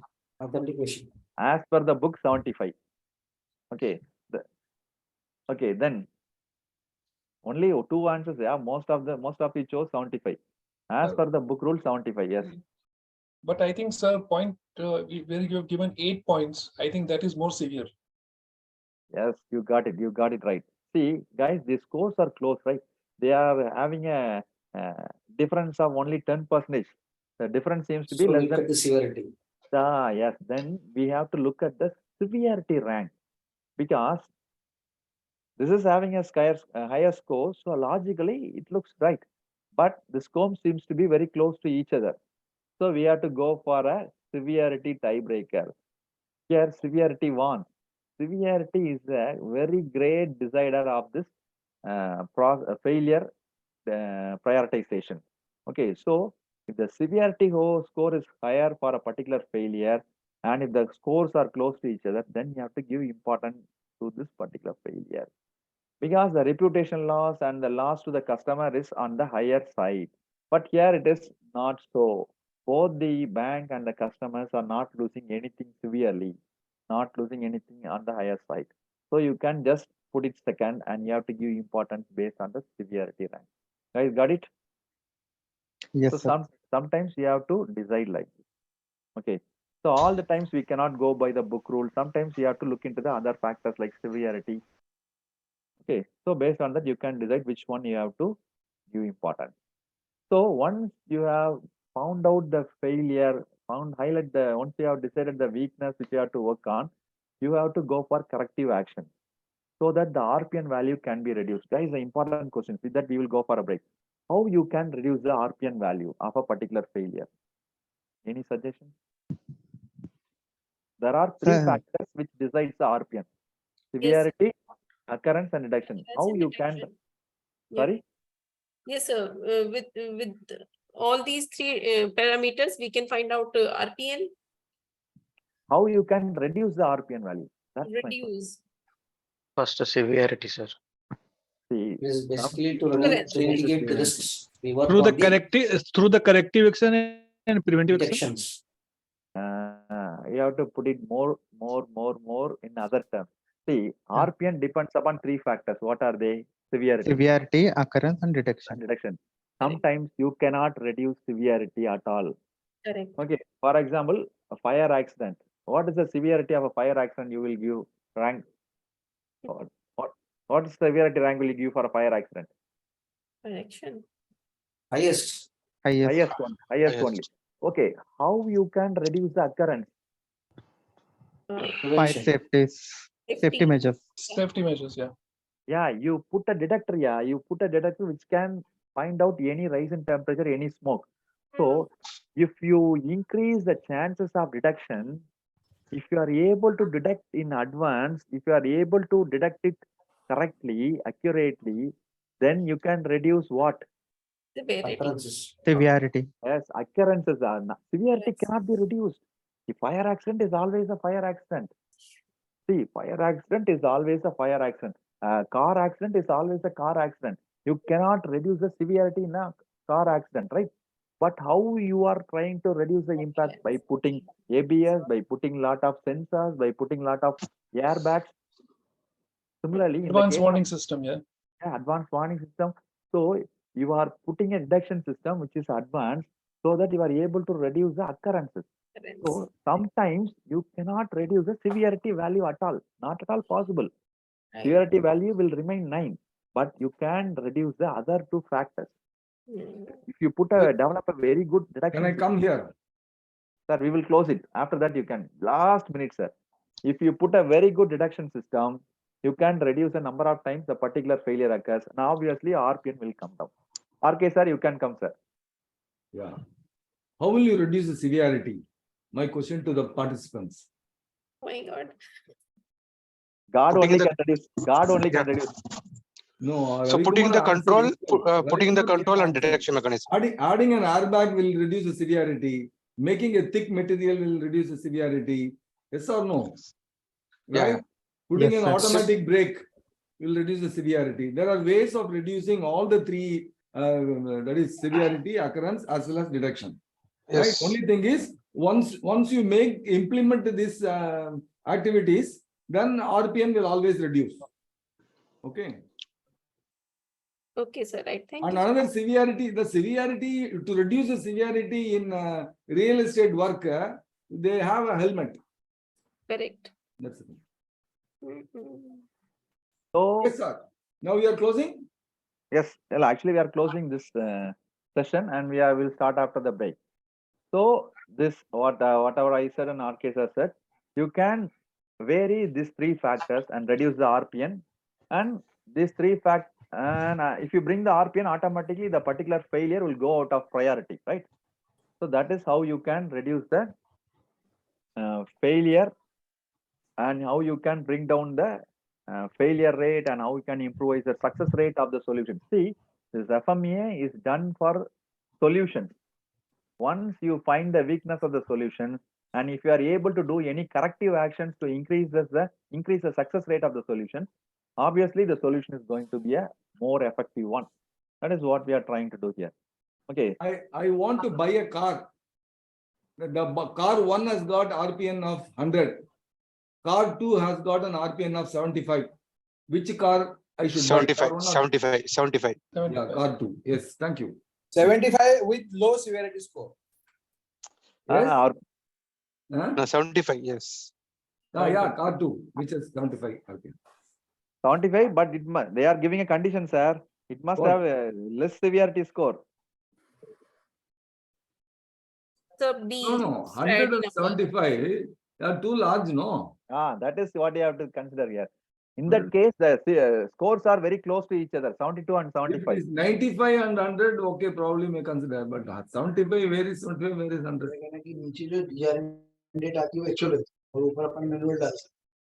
Okay, guys, now we have a question. Any questions from your side? Thank you, sir. Okay. No, thank you. We have a question. Sir, risk priority number. Somebody has to be. Hello. Yes, what is Mayuri. RPN? Yes, sir. Yes, B. As per new FMEA standard, B. the Risk priority number. Yes, sir. Mayurish is having a question. Please ask. Let us ask him. Let us Hello, listen to sir. him. Yeah. Yes, as per latest standard, FM is considered critical if it is less than 120. So how we judge if it is 72 or 75? What? No, what you are saying? You are saying RPN is as per standard. So what? As per standard, as per examination standard, I have to score a minimum of 30 to pass. Do they not score 100? Yes, sir. They can. As per the standard, you have to, as per my wife's condition, I have to get home income of 1 lakh per month. Can I not bring 1,20,000? Right. Sir. Now, as my estimate, she must spend only 1 lakh. Right. If she spends 80,000, will I not be happy? More I'll be happy. happy. Right, sir. Right. So Right, RPN right. should be low as possible. Our risk should be low, occurrence should be low, and then detection should be high. That's all. Right. Okay, sir. Right, sir. Thank you. So what about the second question? A particular product of So 40. yes, S in 10, O2 and D2. 10 into 2 into 2. What about this third one? According to common industry scale, what does severity ranking Yeah. 1 indicate? So Very serious effects. So S means very severe, huh? No, B. No effect. No effect. No effect. 10 means very serious, 1 Very means no serious. effect. Yeah. According to common industry scale, what does occurrence rank 1 indicate? Occurrence. Yes, Not likely. Not likely. No, likely. highly likely or not likely? Not likely. Not likely. Certain to happen. How many of you are Not not like- likely? How many of you are likely? High likely. One is not Not, likely. not likely, sir. All of see, 1 means it is not going to occur very easily. So not likely. Yes, thank you guys. With that, we will stop the session and we will go for a break. and we will meet after the break. Right. Okay, sir. Any points? Yeah, we can come. Please come on time. No, what is the time you said? 3:40. We will. 3:40. Please come on 3:40. We'll close by 4:30. Sir, no. Time is 3:40 now. They can Yeah. come by 4 o'clock. 3:50. No. 3:55. Yeah, 3:50. Whatever time we come, we close by 4:30. Okay. Okay. Okay, Thank thank you. Sir, Thank you. I will be 4:30 coming to 5 further. o'clock is 4:30 to 5 is your time, feedback time, right? All green belt students can speak and all black belt students can prepare for next week. Right? okay, sir. Sir, Yes. Yeah. sir, who is Thamrai Shelby? Who is Thamrai Thamrai Selvi. Selvi is there. Thamrai Selvi, please show me your face. Show us your face. Thamrai Thamrai- Selvi. She is not here. Thamrai Selvi, are you there? Sir, No, we you have to are- come by 3:50, sir. Yeah. We will ask Thamrai Selvi at 3:50. Right? Thamrai Selvi already left for a break, sir. How you can call during the break? You I think have so? never seen her actually. And one of my senior, her name is also Thamrai Shelby. So Then you are quite afraid, huh? yeah, actually, I'm thinking that maybe she. Yeah, Thamrai Selvi has come. Can you see her face? Where is she? Yes. She's there, yeah. Thamrai Selvi, are you seeing Akansha? Where is Okay, call for an explanation tomorrow. Huh? She's not here. No, I think it is a photo. Oh, she's Actually, there was some network issue in her place. That is why she is not coming on the video, sir. Let us take it in that positive manner, yeah. okay, it's okay. She's not my senior actually. I think Okay, it's- so Sir, you are Sir, I want to ask one question, Dr. Kumar. Yeah. You talked about benchmarking. So if I'm working for a company like Toyota or Motorola, I could be the benchmark myself. Can I? Or I have to look for others only. I cannot look for others then. actually, if you want to identify solutions, or if you Yeah. have any problems in any of the process, there are n number of processes that may be happening simultaneously in your company, right? So Right. if any of the process have a problem, and if you want to identify solution, okay, if you want to find a list of solutions, then you can go for, see, Xerox is a very international, very well-grown company in the 1970s. It is a monopoly. No Yeah. other What was the companies are question? present. What was the What? question? See, Regarding benchmark, sir, if Yes. if I'm working for a company like Toyota or Motorola, Yeah. I myself is a benchmark. Am I not? How can I look for other That is what I benchmarks? said in the afternoon note to Akansha, that what is our aim? Our aim is to win and win always. Yes. I must make the benchmark for all the people. Once I Right. make the benchmark, I must improve myself. Because I have Continuous given a improvement. benchmark is a standard, over and above that I have to cross. Right. Right. Yeah, that is our aim. Improve our aim. What is our aim is to improve Right. over what is there at best in the market. The best in the market is my own standard. I have to break that. Otherwise, somebody else will break it. Yes. Yes, sir. Yes. Sir. Right? That's the thing. Yeah. Okay. Okay, sir. Thank you.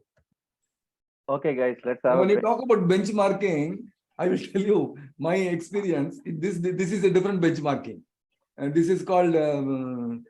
We have to keep all the items, construct all the items in place, right? If I want to build if I want to construct a well in one place, I should not construct a well 1 kilometer away. Yes or no? Because I want the well to serve my field nearby. So, Right. what happened? I was in charge of the thermal plant chimney. The making a chimney. Chimney goes up, no? If it goes up 150 meter, I have to dig 150 meter deep. Okay. So we digged 150 meter deep, but then the location of that was fixed on the first day. It was taking about 2 years for me because we were so slow in Crompton, right? It was in Tenugad, Bihar. We constructed the chimney and all. After constructing the chimney, they came to know, they found out that it is 1 kilometer away from where it was planned to build. Okay. Because we use we use the benchmarking to find out the fix the level with respect to a local level. there will be a main level. From then we fix our local level. And then with respect to the local level, we fix our location.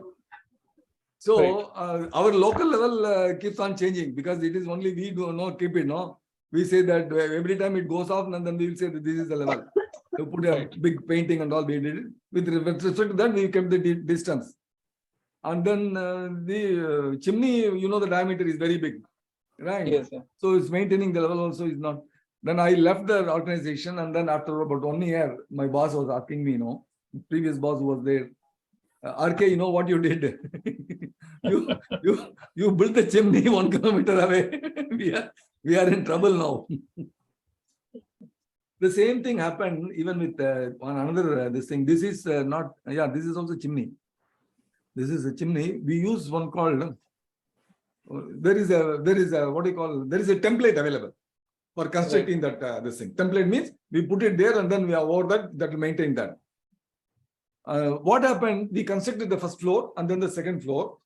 When we were constructing the second floor, we used to have a laser. Laser is very highly.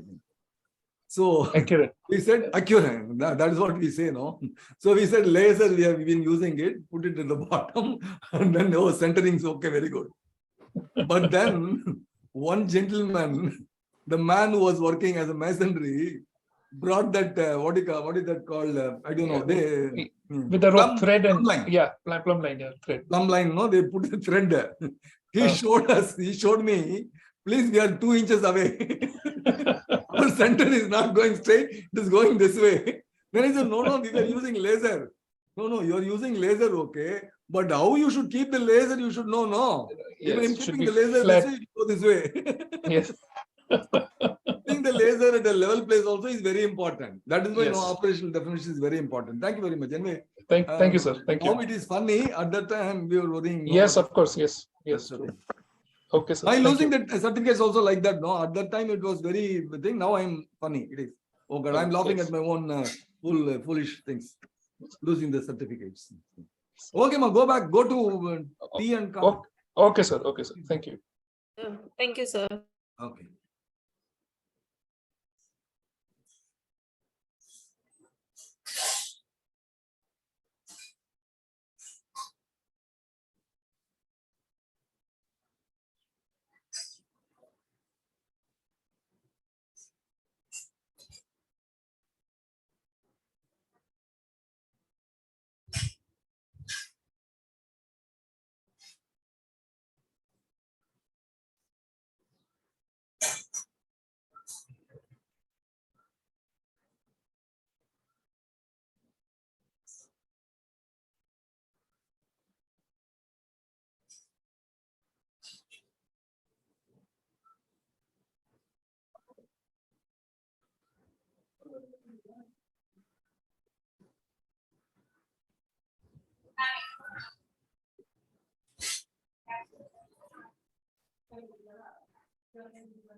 Implement it and how to go for full scale implementation.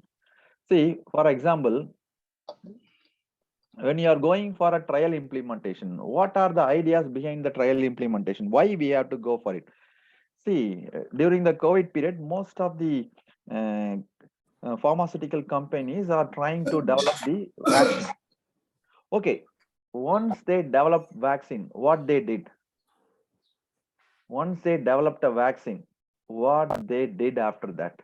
Trial. Trial, very simple, clinical trial. Why they have to do a clinical trial? To test. test their product, okay, how much effective it's been working. Okay, To finding out the best solution. to find out the side effects, right? Find out the effectiveness, find out the side effects. So Yeah. all solutions may have a unknown area, which we may have a gray area, which we may have failed to identify during the previous analysis. So that gray areas can be identified only through practical implementation. So that can be detected in the piloting. That is, sometimes we doesn't know what are the challenges we will face during the trial implementation or during the full scale implementation. This piloting the project will give you, piloting the solution will give you idea, will give you a very good idea what are the challenges and the difficulties you will face. Okay, it will help you to find out, pinpoint what are the challenges you may face, what are the side effects of that particular vaccine. So when they did the trial, clinical trial, they came to know once you put the vaccine, you will be having a fever, body pain, you will be having some cold, or you will be having some severe headache. They are able to identify that. Okay, so these are all the challenges and difficulties.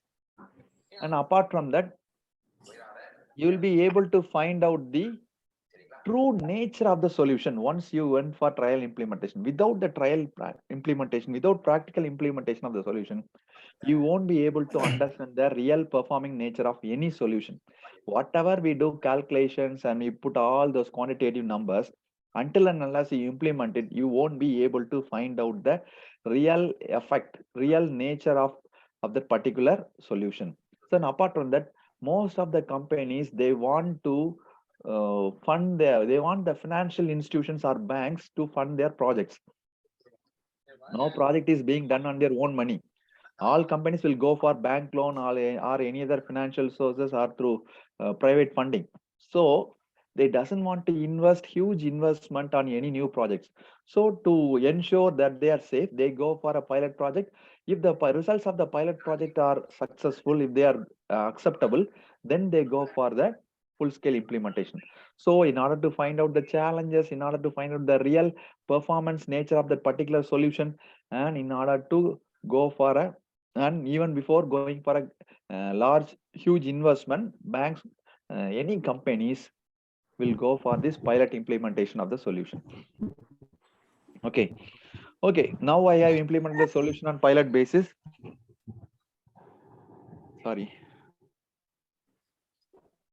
And I found the solution to be very successful and I want to implement it. What are the various approaches I can have for implementation of the solution? Either you can go it for sequential approach or parallel approach, or you can go for a phased approach, or you can go for a flat approach. Depending upon the organizational structure and the locations and the policies, you can choose any one of it. For example, let us say,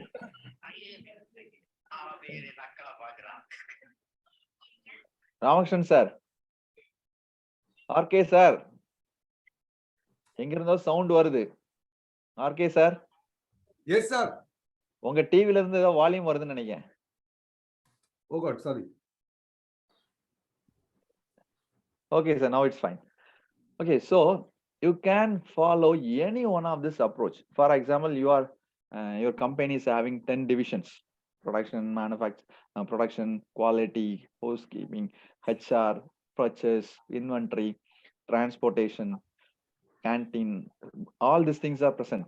So now you are going to implement a solution for the replacement of attendance. Instead of manual attendance, you are going for biometric attendance. For example, you want to implement the solution on production department. Once it is completely implemented in the production department, and if it is successful, you go for the next department, that is quality, then logistics, then housekeeping. You go on like this. That is a sequential approach, one by one. Then parallel approach, you implement the biometric system of attendance in production, quality, logistics, 2 or 3 more divisions. That is called parallel approach of solution implementation.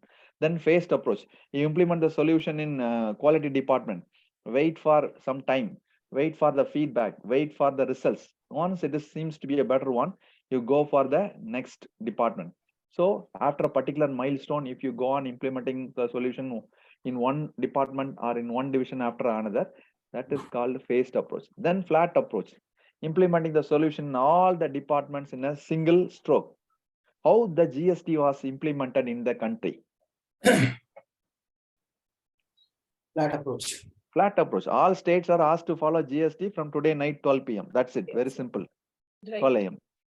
So that is flat approach. So the approach which you are going to choose depends upon your organization policies, deployment methods, okay, their strategy and their fund approval, everything. Okay, it has to be decided by you. You can choose any one of these approaches. Okay, once you Phased Yes. approach, can you repeat, please? see, you are, for example, take the COVID vaccine. First, the government want to implement the vaccine for the senior citizens, people who are above 60 age, right?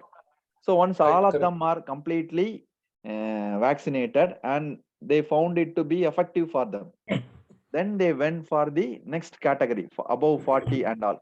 Then they Right. went for above 18. Then they went for above 5 ages. This is a phased approach.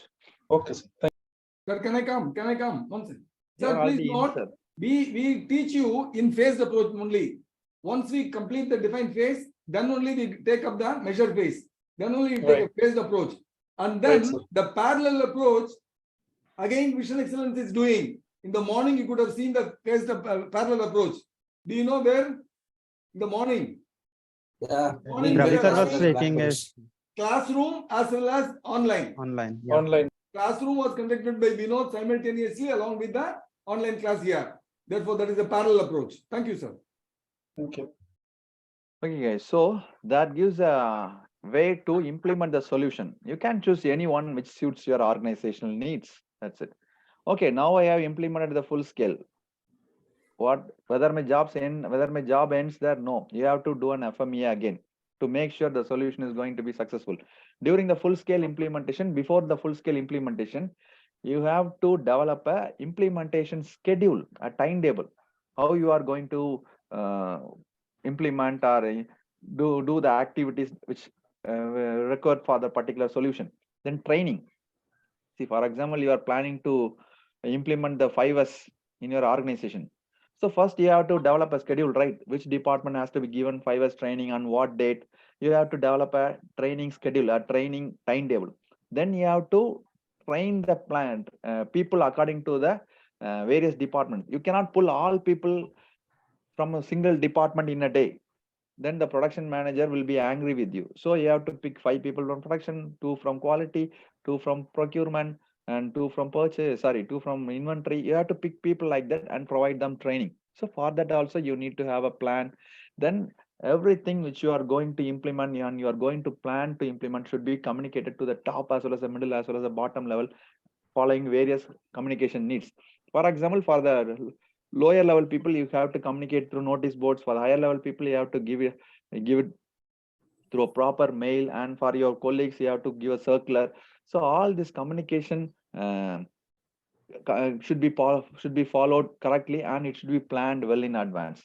Okay, now again, while just before going for full scale implementation, you have to go for a cost which you are going to invest and the benefit which you are going to reap because of that particular project. You have to keep on giving this presentation to the top management to keep them in a comfort zone. Then only they will keep on giving approvals without any large questions, right? Okay, now after implementing the solution, whether I can sit back and relax? No, you have to check your measurement system again and again, because you have to collect the data and calculate all these things once again. Sigma level, CPC, PK, you have to do the FMEA, you have to do the hypothesis testing. All these things has to be done again and again and again. Why? Then only you can ensure that the system is running safe. So for that, you need to collect data. To ensure that you are collecting a proper data, you have to repeatedly do this MSI, measurement system analysis. The measurement system analysis makes sure that the data which you are collecting are valid one. Okay, so this is how we have to do this piloting plan and full scale implementation. So we started this improve phase with the solution generation technique using brainstorming, creative thinking, and benchmarking. Then we selected the solution using the nominal group technique. We evaluated using the failure mode and effect analysis. Then we went for the pilot plan implementation. Either you can go for any one of the approaches like phased approach, okay, then sequence approach, parallel approach, and flat approach. Then you have to follow certain schedules like training schedule, communication schedule, and training implementation schedule for the better implementation of your solution. Okay, so again and again, you cannot skip the MSA. You have to do the MSA again and again to make sure that the data which you are collecting for calculating the baseline parameters are valid one. That's it, guys, regarding the improve phase. Any questions? So what is the deliverable of a improve phase?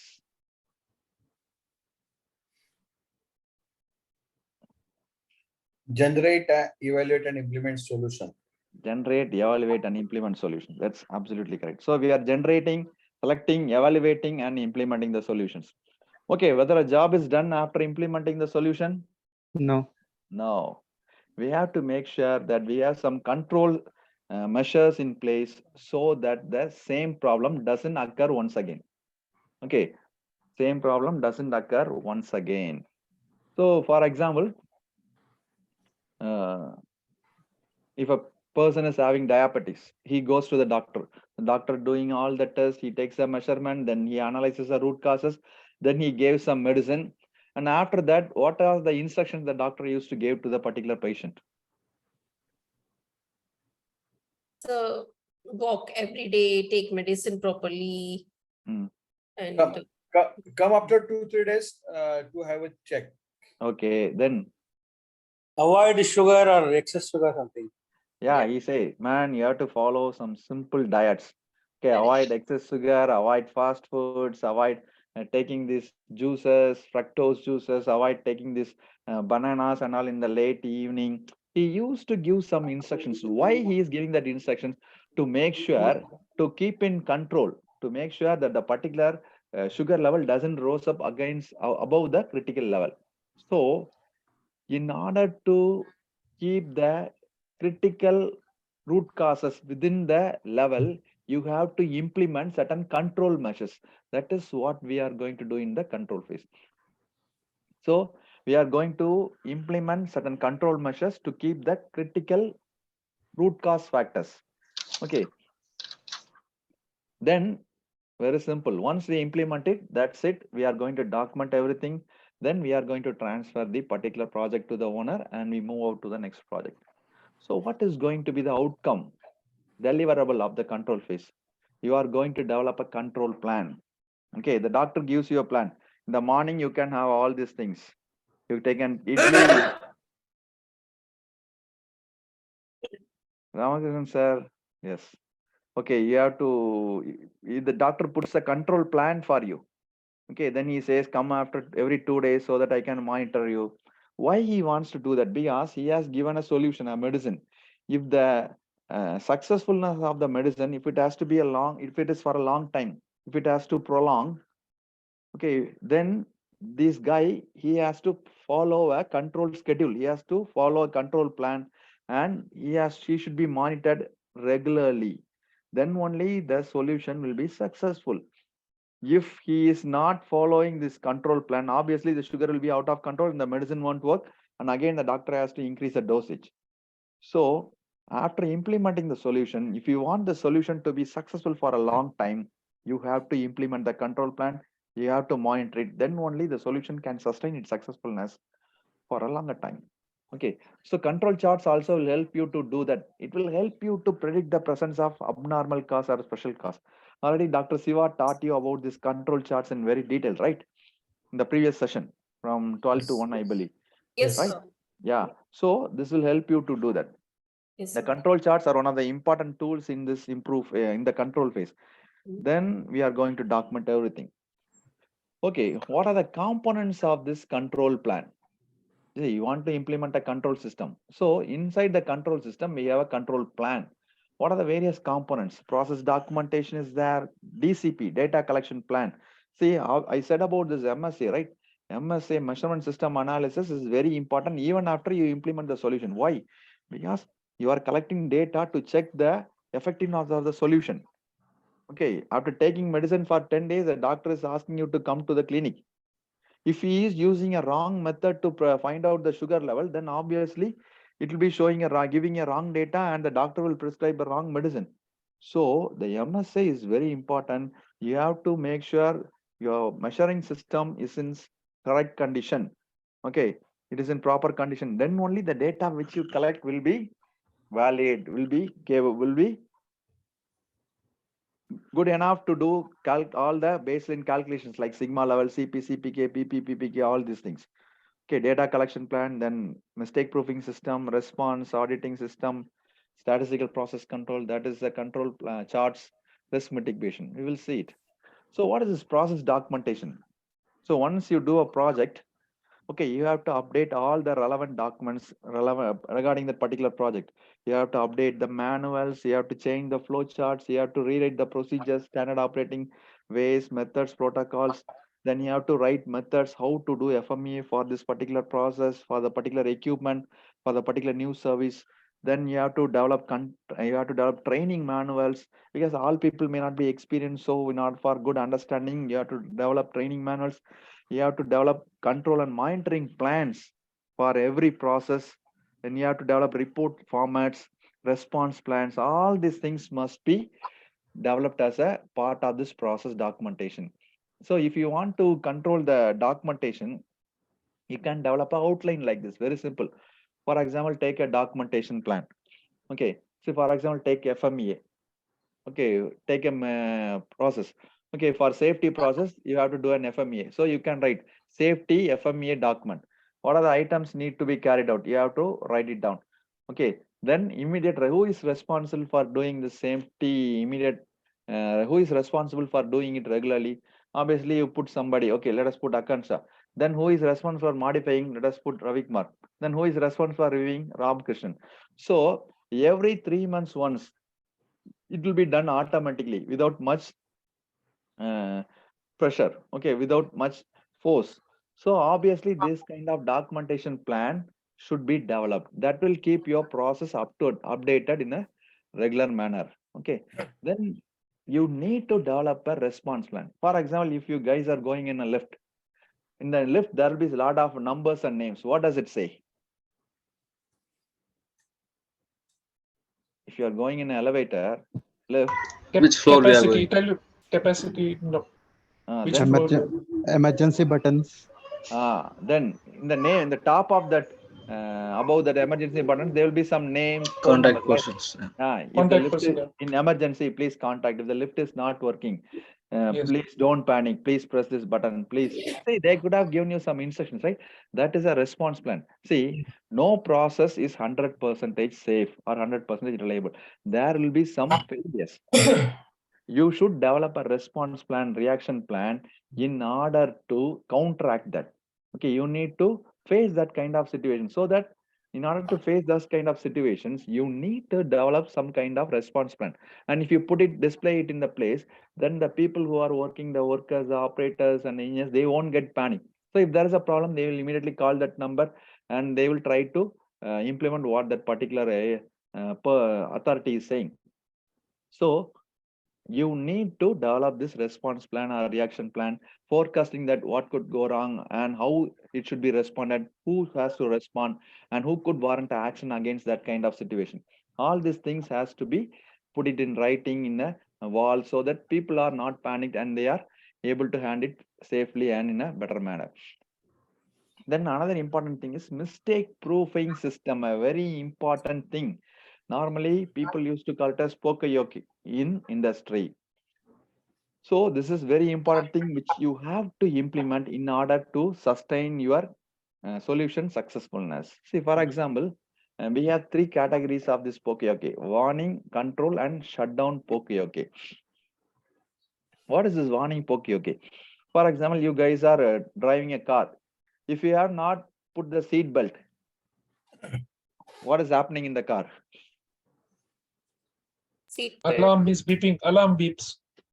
Alarm beeps. Alarm bits. Correct, first one.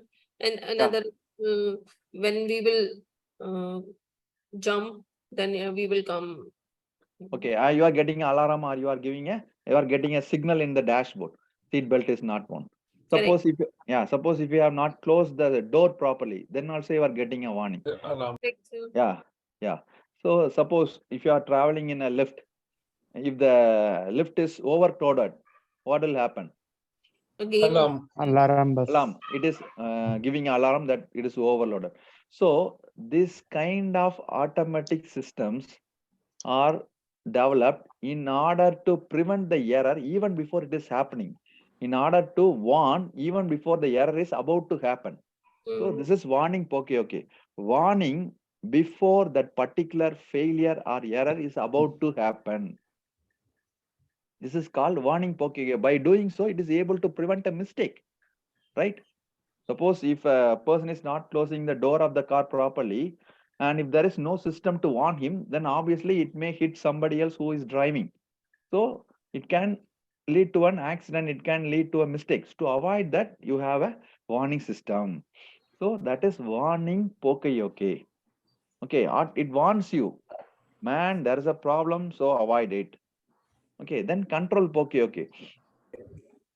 If the same system is improvised, see, for example, if the lift is overcrowded, first it gives the alarm. Then what will happen? The lift won't move, right? No, yeah, it won't move. It won't move. That is called control poka-yoke. Because if it moves, then there is a possibility of belt failure and the lift may fall and the people may face a danger. So to avoid that, the lift is controlled, the lift is prevented from moving further. So control poka-yoke will prevent the error, okay, by shutting down, by preventing the system from further action. It controls, okay, when an error is about to happen by making it impossible. Okay, for example, if you take a SIM card, okay, all people are able to put the SIM card in the correct position.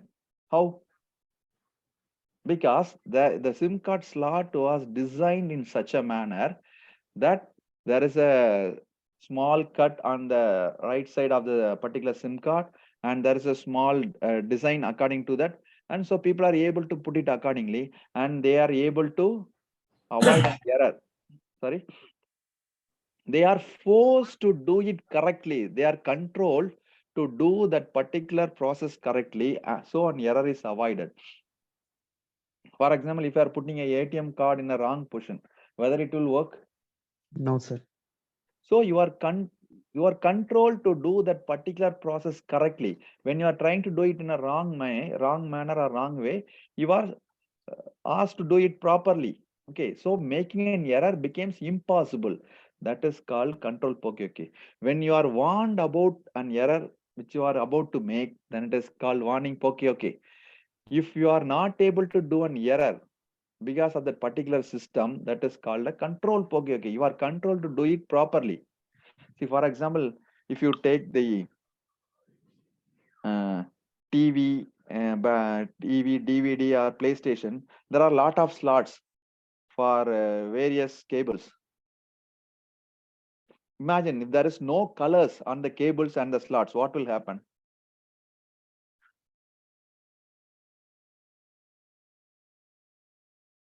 We can't No. assemble. You can't put the correct cable in the correct slot. I will show the image, just wait. Okay, so control POK will help you to prevent an error by making it impossible. You won't be able to do it wrongly. Just like putting in SIM card, or just like putting an ATM card, or just like plugging the USB port, or just like plugging the charge cable. You won't be able to do it wrongly. You are automatically guided to do it correctly. Making a mistake becomes impossible. So that is control POK. Automatically you are forced to do it correctly. That is control POK. Then shutdown POK. Shutdown POK means you will completely shut down the particular system to prevent that mistake. Like shutting the lift, okay, or shutting the, for example, if you are putting the ATM pin or this internet pin wrongly for 3 times, what will happen? Card is blocked. You know? Yeah. Card is blocked temporarily, or internet account is blocked temporarily. It will say contact the branch. So why it is happening? Because it thinks that somebody is trying to falsify and log into this account. So to avoid an error, it completely shut down. It completely shuts the system down so that the system is prevented, so that the a great disaster or a failure is completely avoided. So if a process is if a process is prevented, if a process has prevented a mistake by shutting down the system, it is called shutdown POK. So you can follow the shutdown POK, or you can implement the shutdown POK or control POK, warning POK, depending upon the need. Okay. See, for example, if there is less charge in the laptop, what it will do? If the charge is around 10%, 7%, the laptop will automatically shut down. Have you seen that? Yes, sir. Why it is doing though? Why it is doing? To prevent the, it is trying to safeguard the important processor and other softwares running in the system. Okay, so by shutting down, it is preventing an error. So you can implement any one of these POKs wherever you need to prevent the mistakes. You can see a lot of POKs are all around you. For example, if you go to railway stations, there will be a tap which you have to push it upwards to fetch the water. What will happen if you leave it? Automatically it is stopped, right? It is control POK. Have you seen the taps in railway stations? Earlier sir. it used to be like that. You cannot, there is no need for you to open it. If you lift it, it will be open. If you leave it, it will be automatically closed. Control POK. See, for example, for example, if you have seen the zebra crossings, what is the purpose of zebra crossings? Pedestrians to cross the roads. Pedestrians to cross the roads, and for the 2-wheelers and 4-wheelers, that yellow thing. Yeah, it is a warning for you. It is a warning for you to stop. Okay, you cannot cross that yellow line and go to the zebra crossing. Okay, so you can see lot of this kind of warning POKs wherever you go. And for example, during the fire accident, the lift won't work. Have you seen that during fire accidents? Why? Yes, sir. Because yes, if people are using the lift during fire accident, they may got trapped in the lift and they may die. So to avoid that, they are shutting. Whenever there is a fire accident, the lifts will be automatically shut down. Okay, so this is shutdown POK. So a lot of automatic warning, control, and shutdown POKs has to be installed in your system. Okay, so that you doesn't have to depend on humans too much to prevent the error. Automatically, the mistakes will be prevented by this kind of POK systems. Already software என்ன பண்ணாத software இருக்கும் Ramakrishnan sir, please mute. Software. Please mute. இதுல sweet கரெக்டாஷன் இருக்கு தேவையில்லை பார்த்துட்டு அப்புறம் பண்ணி பாத்துக்கலாம். Okay, so it's the thing which I have already said, right? See, guys, you can see this kind of thing in all TVs, DVDs, VCRs, okay, set-top boxes and PlayStations. Okay, imagine if there is no color codings in the slot as well as in the cables, what will happen? It won't function. Wrong. It will be. It doesn't know which cable is for which slot, right? So instead of L, you will put R. Instead of R, you will put you plug the L. You can you doesn't know which slot is for which cable, so you may plug it wrongly. So this is a control POK. It gives you a way to, it gives you a information which slot you have to plug which cable. It controls you to do it correctly. Okay, so but now here you can see you won't plug the yellow into the red because you know it's wrong. So you will plug the yellow into yellow, red into red, white into white. So this is a control POK. Then this is also a control POK. Here, if there is a components are moving in a conveyor. Okay, so one of the component, if it is not machined properly, then automatically there is a possibility that the sensor may pick it up and it gives a warning. Okay, so obviously the technician or the operator who is roaming around will pick that unmachined component and he will put it for further processing.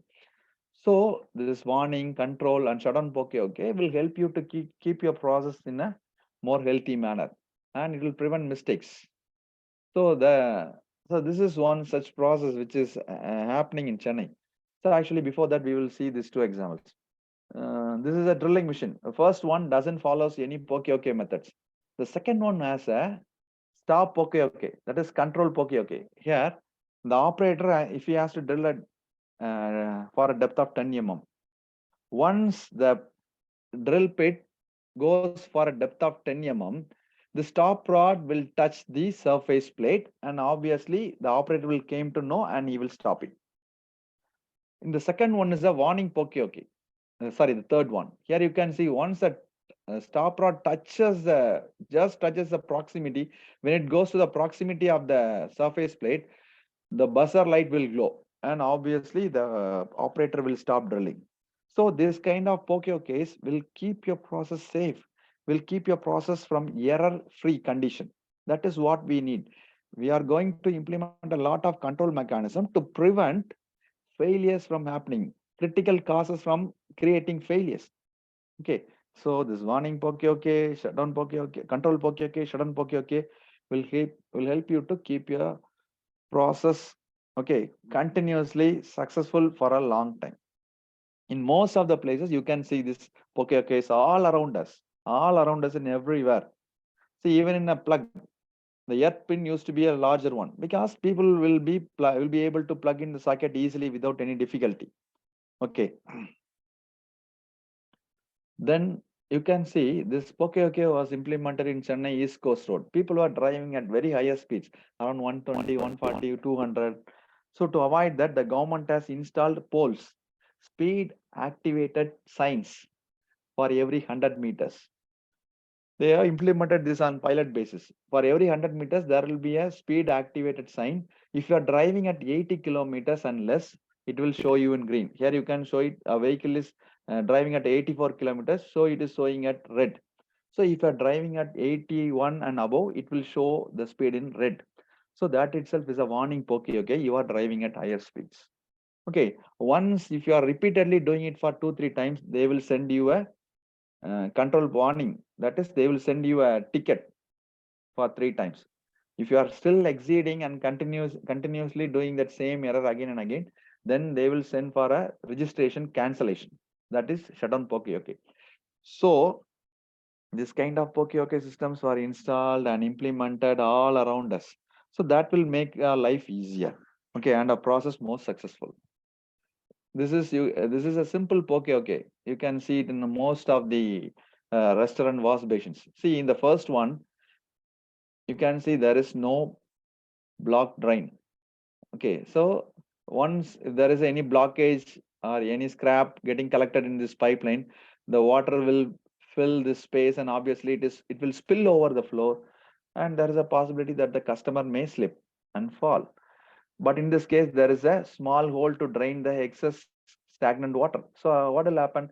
Even if the drainage is blocked, the excess water will be drained through this particular hole, and obviously the water spillage is avoided. So this is also POK. So POK can be installed everywhere else. Okay. So process documentation, response plan, reactions plan, then this POK. Then control charts. Obviously, you people have learned a lot about the control charts in the previous session. Now let us see some different scenarios of the control chart. See, not everything you see is true. Okay. For example, take this control chart. Out of 20 data plotted, only just 3 data are outside the control limit. In most of the cases, it is human tendency to neglect this kind of control chart and consider is it a safe one. Yes or no? People will think, man, it is good, yeah, very good. They will say 90% is safe. So why I have to worry? That is what normal human people will think. But you are a Lean Six Sigma expert. So you have to give a serious view. What you have to do, you have to check how these data points are calculated. Where is the data collected? Who is which technician collected it? In which shift? In which machinery? Okay, what is the MSA they have used? What is the measurement system they have used? Whether everything is correct. You have to go for a thorough analysis and make sure that the data collected is proper. If the data collected is proper and if still there is a problem, then you have to find out the cause and rectify it. You cannot give space for one small variation because it will keep on growing and it will become a large one, so that your solution will be failure. Your solution will become a failure. To avoid that, you need to identify these kind of small lapses in the beginning. For that, control charts will be very, very helpful. Even if there's a single deviation, even if there's a small deviation, you have to give importance. You have to identify the source of variation. If the source of variation is an abnormal one, the source of variation, see, for example, take a man. It took Sir, normal. 1 second. Sir, how Yes, sir. long will it take? It is 4:30, right? Try to finish it fast. Thank you. 5 minutes, sir. Okay, we will finish it in 5 minutes, guys. Okay, so you have to find out the source of variation. If it is normal, you can leave it. If it is abnormal or if it is a special one, you have to take action and rectify it. Here you can see all the points are plotted in a descending manner. So pattern is not possible in any process in a natural way. So if this kind of patterns are present, immediately you have to look at the source of this kind of development. You have to identify how the data is collected, whether the data collection process is proper, whether the measurement system is a proper one. You have to verify that. Okay, if anything abnormal is present, you have to act. If things are normal, you can leave it. Here you can see most of the points are close to average. Still, people will think it is okay, but it is not okay because manipulated data only can give this kind of control charts. Manipulated data, that is without going to the shop floor. If people are collecting data and plotting it, then only they can give this kind of control charts. So you have to keep your eyes open and check out and find out any abnormal causes are present. If you identify, immediately take action. If normal causes, then leave it. Here you can see all the points are present above or below the close to the control line. Verify it, how the data is collected, who collected it, whether he is a trained, whether he is skilled or semi-skilled, whether he know how to collect the data. You have to check all these things. Then here you can see it follows a sine wave pattern. Patterns are not at all possible regularly in control charts. If pattern is occurring, you have to verify how the data is collected. Same procedure, who collected it, okay, in which shift, under which machinery, in which process. Verify it once, twice, thrice. Then nothing abnormal is present, you can leave it. If there is any abnormality, you have to look into it and rectify it immediately. So this is what I normally used to say. If you are able to predict abnormality in the control charts in the initial stage, then it is like the first one. If you fail to predict it, and you have to face the second one. Which one are you comfortable with, gentlemen? First one, second one. First one. Both are worst. Both are worse. But first one is better than the second one. Second one is simply uncontrollable. It is going to be a disaster. Okay. So first one, at least you can control it and you can bring it back after some time. So it is always good. You predict the abnormalities present in your process using control charts, which is not visible to your naked eyes. Okay. As I shown you a lot of control charts, it is not visible to the naked eyes. For a person who is not a Lean Six Sigma expert, he may think it is okay. But you can see some kind of abnormality in the form of pattern, in the form of descending, in the form of ascending, in the form of 1 or 2 points above UCL close to the average line. You have to find out this unknown abnormalities and you have to prevent it even before it goes to a larger scale of failure. Okay, once you finished all this control methods, control measures and control charts implementation, you have to go for documentation. Documentation is highly essential. Without documentation, nobody will accept that you have done a project, right? After 6 months, everybody will forget. If you show the document only, they will, oh, you have done this project, they will accept it, right? So you need to document everything which you have done during the project from beginning to the end. You have to regularly update the project charter, you have to get approvals, you have to take the signatures then and there, then only it will become a valid document. If you document all the stages, process, methods, procedures properly, it will be a reference document for all the people who are working on that particular floor and will be act as a reference to the people who are going to do similar projects also. Okay, so once you have done the projects, okay, you have to hand over the project to the, you have to hand over the plant along with the new project to the project owner by arranging a general meeting. In that meeting, you have to hand over all the documents, the standard operating procedures, training manuals. You have to explain the flow charts. You have to explain how to do this MSA, how to calculate this baseline parameters like sigma levels, CP, CPK, PP, PPK, yield, all these things you have to explain and hand over the entire things to the project owner, to the plant owner, the plant head or the general manager, whoever it is. After that, you can arrange a get together for your team and you can recognize and recognize the people who have worked hard for your project in the team, and you can reward them, award them, and give them some incentives, rewards, and encourage them so that they will do this kind of high-end hyperactivity projects. They will do this kind of committed activities in the team for the future projects also. That's it. That's after that we are going to wrap up the project and we move to the next project. That's it. End of the control phase. Any questions? Any questions, guys? No, sir. Thank you. Thank you, sir. Yes, RK sir, yours now.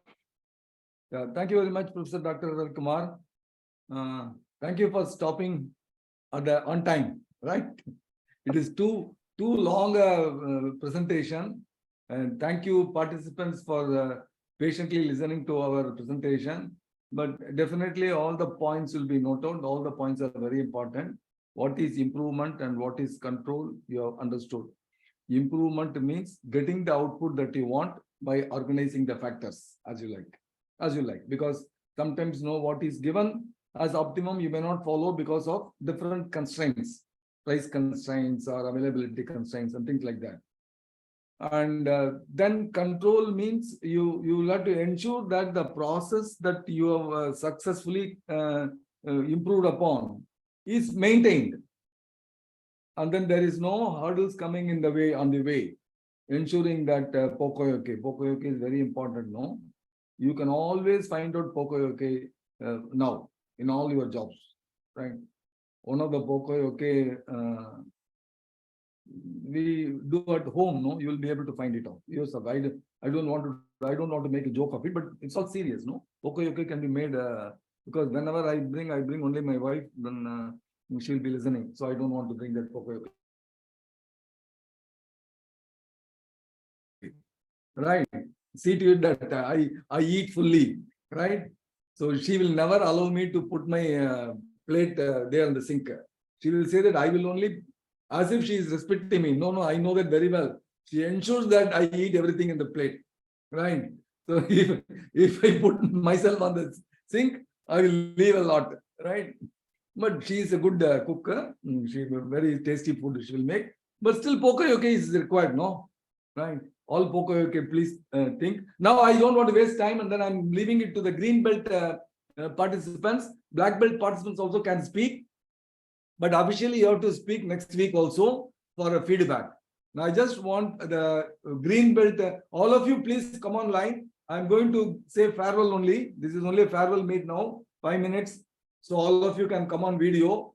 And then you just say thanks to MSME and give your thanks to all and feedback as you like, right? I want all the green belts to come online first and then speak one by one, right? I don't know who are green belt. Please volunteer yourself. First come and then speak out. Yes.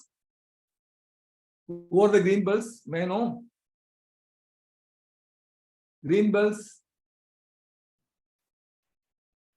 Green belts. I don't know. Are there any green belts?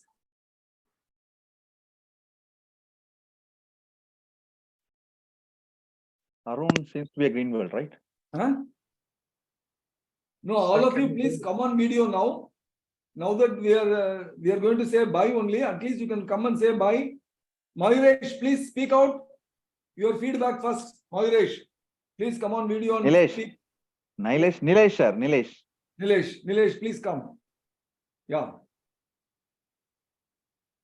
Tamarai Selvi, Preeti, Ashish, please come on video. You have to speak out. Yes, Nilesh. Unmute and speak.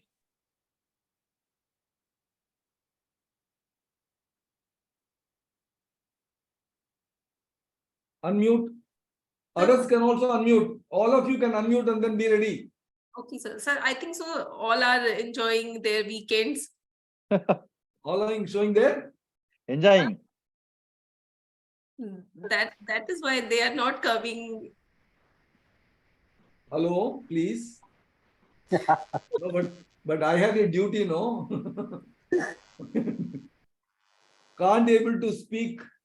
Some error occur. You put it on a chat box so that I'll read out. Somebody else will read out for you, right? Unmute all of you so that unmute all of you. Yes, sir, we are here. Yeah, one by one, please speak. Nilesh, I could hear you.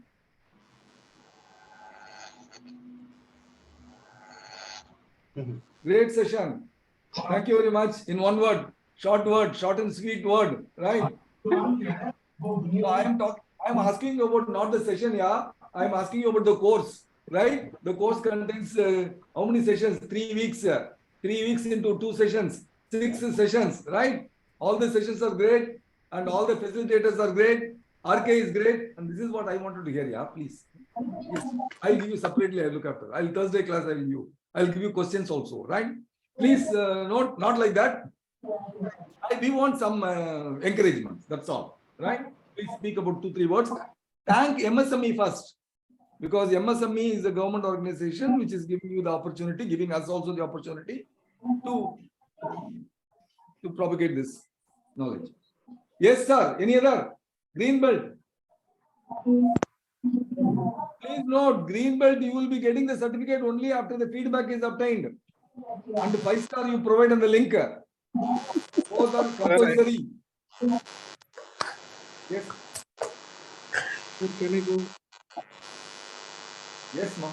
See, this is what I said, no. Very difficult to overcome the shyness. First day I said that behave like a children, then you will shed your shyness. Come on video and speak out. If you want to become a leader, you have to show your face. If you want to become a leader, you have to speak first. If others speak out, no, then you become a slave. That's all. Right? That is why I never allow others to speak. No, I speak first. Right? It is very easy to corner me. You ask any one question, I will cry. I don't know the answer. Right? Very difficult. Yes, Ram Prasad. Very difficult to corner you. Very difficult to corner me. I am asking you, give your feedback. Yeah. It's a good feedback. All the green belt you right. So who are the green belts? That also I don't know. Yeah, that's why. Otherwise, I'll call you by name and then give me. Or all of you black belt? Or all of you are black belt students? Then anybody can come. Please, all of you can come and speak, right? Because I want because 5 o'clock I want to close. Because I have a class at 5:30. No, that's a very tedious. And today all are green belt only. All are green belt only. Then speak out. Somebody tell me, speak out. All of you put your feedback on the chat box. All of you, please put your chat box, put your feedback on the chat Okay, box. sir. I Right? think you should introduce the Pokayoki here also. Yeah. All of you put your feedback on the chat box. And we have to show to our MSME your recorded video, Pa. That's why I'm asking you. Right? I am also black belt student. Yes, Nilesh Salem. Yes. Very good. Anybody else? Green belt? It is easy to find out, yeah, green belt, who are green belt. I don't have a WhatsApp. Sir, you can check it, Prabhakaran sir, I think. We will have the list. I can check it myself, no problem. No, you want me to check up? I'll tell you, I'll share my screen and then check up. Right? But please, that is not, we don't have time for that. Green belt, all of you one by one, please come. All sessions were great for green belts. It was very good. Some big noise coming. It is disturbing to speak. No, when will you learn? I don't see. We have to suffer. No, the noise. You don't have to. You just keep speaking. No, we will see something. We will close our ears and then hear to you. That is not an excuse. No, you just open. All of us will mute ourselves and then listen to you. Right? No noise will come. Please. Because for every problem, there is a solution. Right? Sir. Because Gopal Shakumar will be very disappointed if I go and say that none of them are willing to give you a feedback. That is a wrong feedback. Right? That is not a good feedback. I will not like that. Sir, I am not a green belt. Sir, I am not a green belt. I am a black belt. Yeah. But I can give some feedback. I can give some feedback. Firstly, starting with the MSME. There was not much shared about MSME. And we only need to maybe read online about it and then we can comment on that. But only thing I know is that this initiative is taken by MSME and you all are taking care of that and passing on the knowledge and certification as well. So far, what I have understood, what I have learned, because I am from the quality control background, I told you in the beginning, starting comment also, that for me, my understanding was quality ended at ISO 9000 training and implementation of that. But further learning into Six Sigma, I knew about Six Sigma, but the correlation between quality and Six Sigma is much more stronger than what I had thought. So if you are, what I understand is even from quality perspective, if you are picking up something from quality, if you are picking up any, say, non-conformities or deviations, they can be corrected and they can be implemented very easily with the Six Sigma system. All the knowledge that I have got is really useful. How I'm going to implement is because I was also under the impression that Six Sigma is mostly applicable to manufacturing industry, but that is not the case. After that, I've learned that it is useful also in professional world. It is also used in service industry. It is applicable in service industry as well. So yes, what knowledge I have got is really useful. And how I implement it, it depends on me, but I know that I will need your support for that and I will come to you for that. Definitely. We are always there for support. And I have found out one green belt, Sabita. Sabita, you must smile, no? When I say, yeah, that's your response. I like that. I like that, Sabita. Unmute yourself first. Unmute yourself. Now speak out. You can speak in Tamil or English, whatever you like, even Tanglish. Half English, half Hindi, or half English, half Tamil, whatever be it. We like you. I like you so much. Why I like her? No? All of you tell me. She has given me a big testimonial for me. So thank you. Thank you very much. Please speak out. Sir, thanks to MSME. Actually, all the sessions are very good, sir. I get more knowledge about the quality and actually the Lean Six Sigma is a customer service.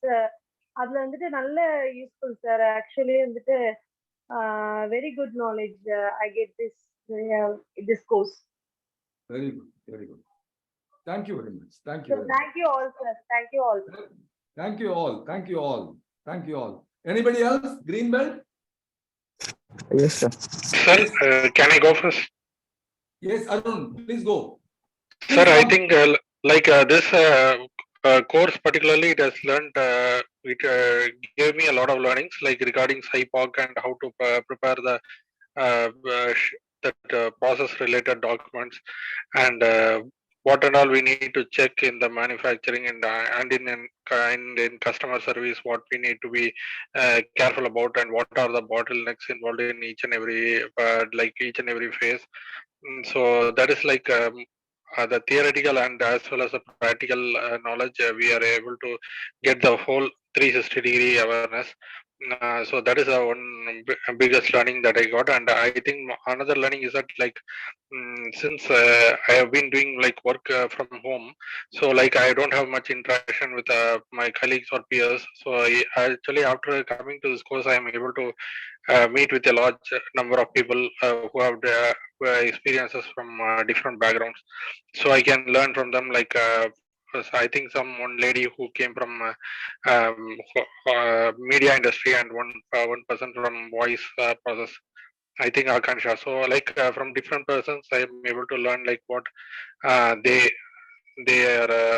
expectations are from this course, and what they are learned from this course. And I also able to learn like what lean and other Six Sigma practices are being used, and what are their applications in different fields. That's also. Thank you very much. Before I forget, no, in fact, I'm very sorry that there was a time share, 15 minutes scheduled for me to give you a case study. So therefore, I will complete. Probably that may be the reason why Greenbelt participants are not talking about the feedback. So I will play that 15 minutes and then I will close the issue. And before that, please go to the link and then give your feedback, a positive feedback, so that it will encourage us to do more. Right? Shall I play that case study, sir? 15 minutes? 15 minutes. For Greenbelt, it is a conclusive session. That is a case study incorporating all the different phases that we have gone. It is only for the green belts. Normally, black belts we will have a detailed case study later on. Are there green belts available? We're ready to take it up? Say yes or no? Yes, if there are sir. no green belts, You proceed. You proceed, sir. You proceed. You can proceed. Are you sure you want to stop recording? Why? Oh, share screen. Sorry. Once again, I'm just cancel. I have cancelled. Okay. Now I'll let to go there. PC. Yes, sir. Once again, I'll let to go there. Yes. FF, Vision F. I will go there. BB black belt, black belt class videos. Is there a case study there? Yeah. Case study. Oh God, I'll have to stop sharing. I'll have to stop sharing. I'll have to share sound. Yes.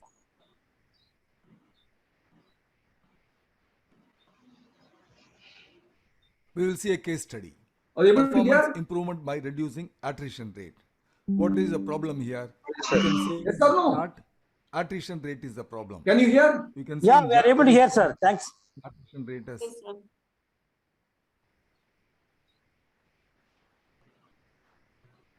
to 13.5 to 12.5%. This has to be addressed to immediately. Otherwise, what will be the consequences? We will see. The problem is high attrition rate observed. The consequences are unable to meet production demand because we don't have persons to make the production. Training to new recruits result in extra resources utilization, that is time, manpower, efforts, and training cost also. So increase in non-conformities from production process because of the inexperienced employees, we are not able to meet the specifications while producing. Reduced production rate because of the inexperienced employees, slow working time. And project benefits are, if we do this, we are going to save rupees 20 lakhs in training cost and production cost. We are going to save on the training cost, we are going to improve the production, and thereby cost will be saved. Now we are ready to make project charter. We will see project charter now. Identification, that is project champion, project name, project number, and black belt involved, department, and date initiated, and target completion date, all given here. Next is origin and description. Location of the plant is Chennai. Process is recruitment and training process. Improvement opportunity problem description is high attrition of operators, that is 12% at present, occurs at Chennai plant since the inception of second shift from January 19 onwards. It causes lower productivity, high training cost. Purpose of the project is to identify and improve the key factors contributing to this operator attrition. Project goal, that is success criteria, to minimize the attrition rate from 12% to 6%. Project scope, starting from the collection of resume till the end of the process, that is retention of right candidate, appointment and retention. And impact on internal and external customers given here. Training cost is high for HR department, human resource department, and productivity loss and high defects for production. Business case, strategic alignment, we will see here. This project ensures reduction in attrition rate for financial year 2019-20. By retaining trained manpower, organization expects increased productivity and better quality and thereby customer satisfaction in the upcoming years. Business will definitely be interested in this. There is a business case here. Projected business benefits, financial and otherwise, we will see here. Cost of associate replacement and training is 19 lakhs annually. And reduce retaining hours. Reduce potential for product non-conformities. So more good products will be produced. And performance metrics, there are two metrics given here. One is primary and another is secondary. Primary is attrition rate. Unit of measure is percentage. Baseline performance is 12.4%, that is current performance. And our goal is to reduce it to below 6%. Secondary metric is productivity. Unit of measure is percentage. Baseline performance, current performance is 65%. We have to increase it to 80% and above. And contributors, the names of the team members is given here. And milestones are given here in the schedule. And finally, project approval for signatures. Once it is signed, we are ready to go ahead with the project planning. Now we will see SIPOC. The processes are mentioned first. And for each process, we will see what is the output and customer and what is the input and supplier. And you can see here, management is the customer ultimately. The candidate selected is the output and then appointed candidate. You will have different products for the end user. That is the output, final output because of the retention of the right candidate. You can do it yourself. Now this is the data collections. So name, date of birth, date of joining, date of resigning, product line he was involved, and services length. What is his service length? How long he has been working? Distance from the plant. Where is his house? Age in years. Education. What is his qualifications? Is he working in shifts? Yes or no? Test score. At the time of recruitment, he must have attended a test, and we will know whether he has performed well or not. And then domicile status, whether he is married or not. And then work status, he is working or resigned. So these data we will have to get it from the HR department. Once we get this data, then we can start doing it. And this is the data collected. That's only a sample data. It will go to pages. Now this is the baseline performance for the output. So output is 650, product output considered. Opportunity for error is 8. And then defects noticed is 46. And performance is 3.87. This is a present performance. We have to increase it. Now this is the baseline performance, CP/CPK measurement. You can see this report here. We will see one more report. CPK is 0.46. It is low. We will have to address it too. What is that we will do? The CPK shows test score is low and we need more focus on training. That's here. We have to give more training. And then here summary service length. See, we find p-value is again low. So data is not normal. Therefore, outliers are available for median, which needs to be addressed to. Therefore, we must have service length constant there at the center towards right median. So we have to address this also. This is what age is another factor. Now this is a cause and effect diagram. Operator attrition is a problem, and then work strain, distance from plant, and then further education, health, marital status, future opportunity, better opportunity is there, you will leave, and domicile status, whether he is living with parents or not, qualification, age, test score, and then product line in which he is working. If he is working with a difficult product line, probably he may be leaving. We'll have to find out product line plays a part or not. And shift working, whether he is working in shifts, is that a problem for his living? We'll have to see this. All these causes are identified, and then cause and effect matrix was obtained. That is, experts will be asked to provide marks for this. And X factors are prioritized from the output indicator having a score of 45 for the output response. So this is what the scale given. So none means 0 marks, low impact means 3 marks, moderate impact means 5 marks, strong impact means 9 marks. And these are all the factors we have considered. Total 12 factors we have considered. And then the impact is given here.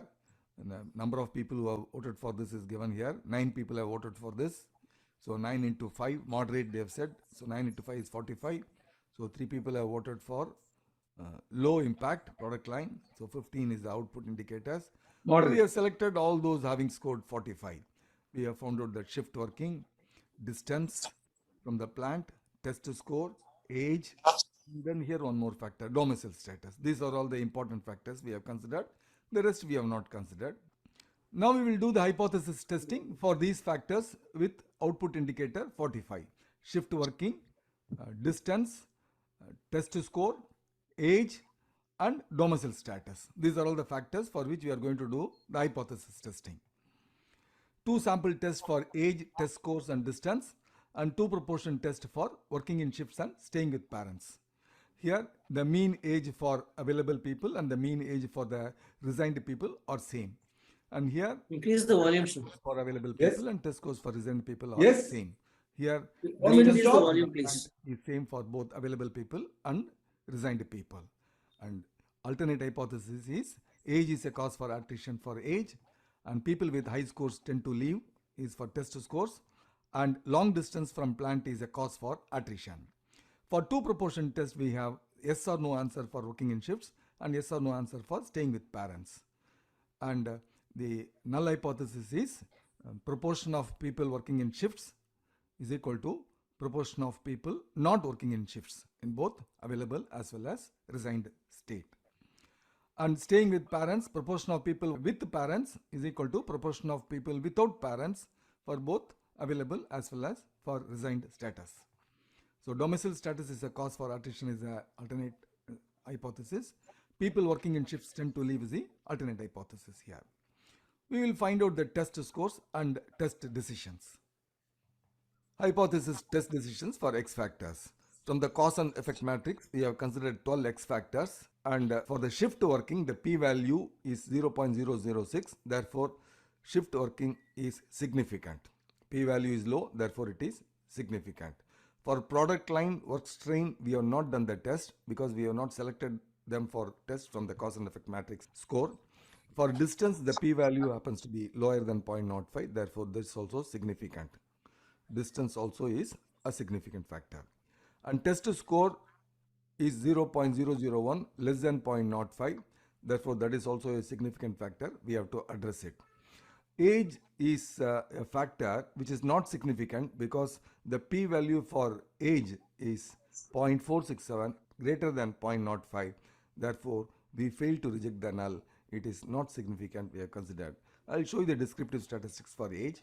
For resigned, number of people were 30, active number of people were 52, mean age was 21.7 and 21.96, and the p-value from inferential statistics found to be 0.467.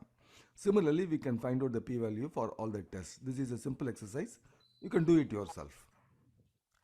And qualification, further education, health, marital status, and other opportunities are not considered for test based on this cause and effect matrix score. And domicile status, we have considered the hypothesis test. P-value happens to be more than 0.05. Therefore, we fail to reject the null. Domicile status is not a significant factor. So p-value is less than 0.05 is statistically significant process influence, and that is what we have obtained for these 3 factors.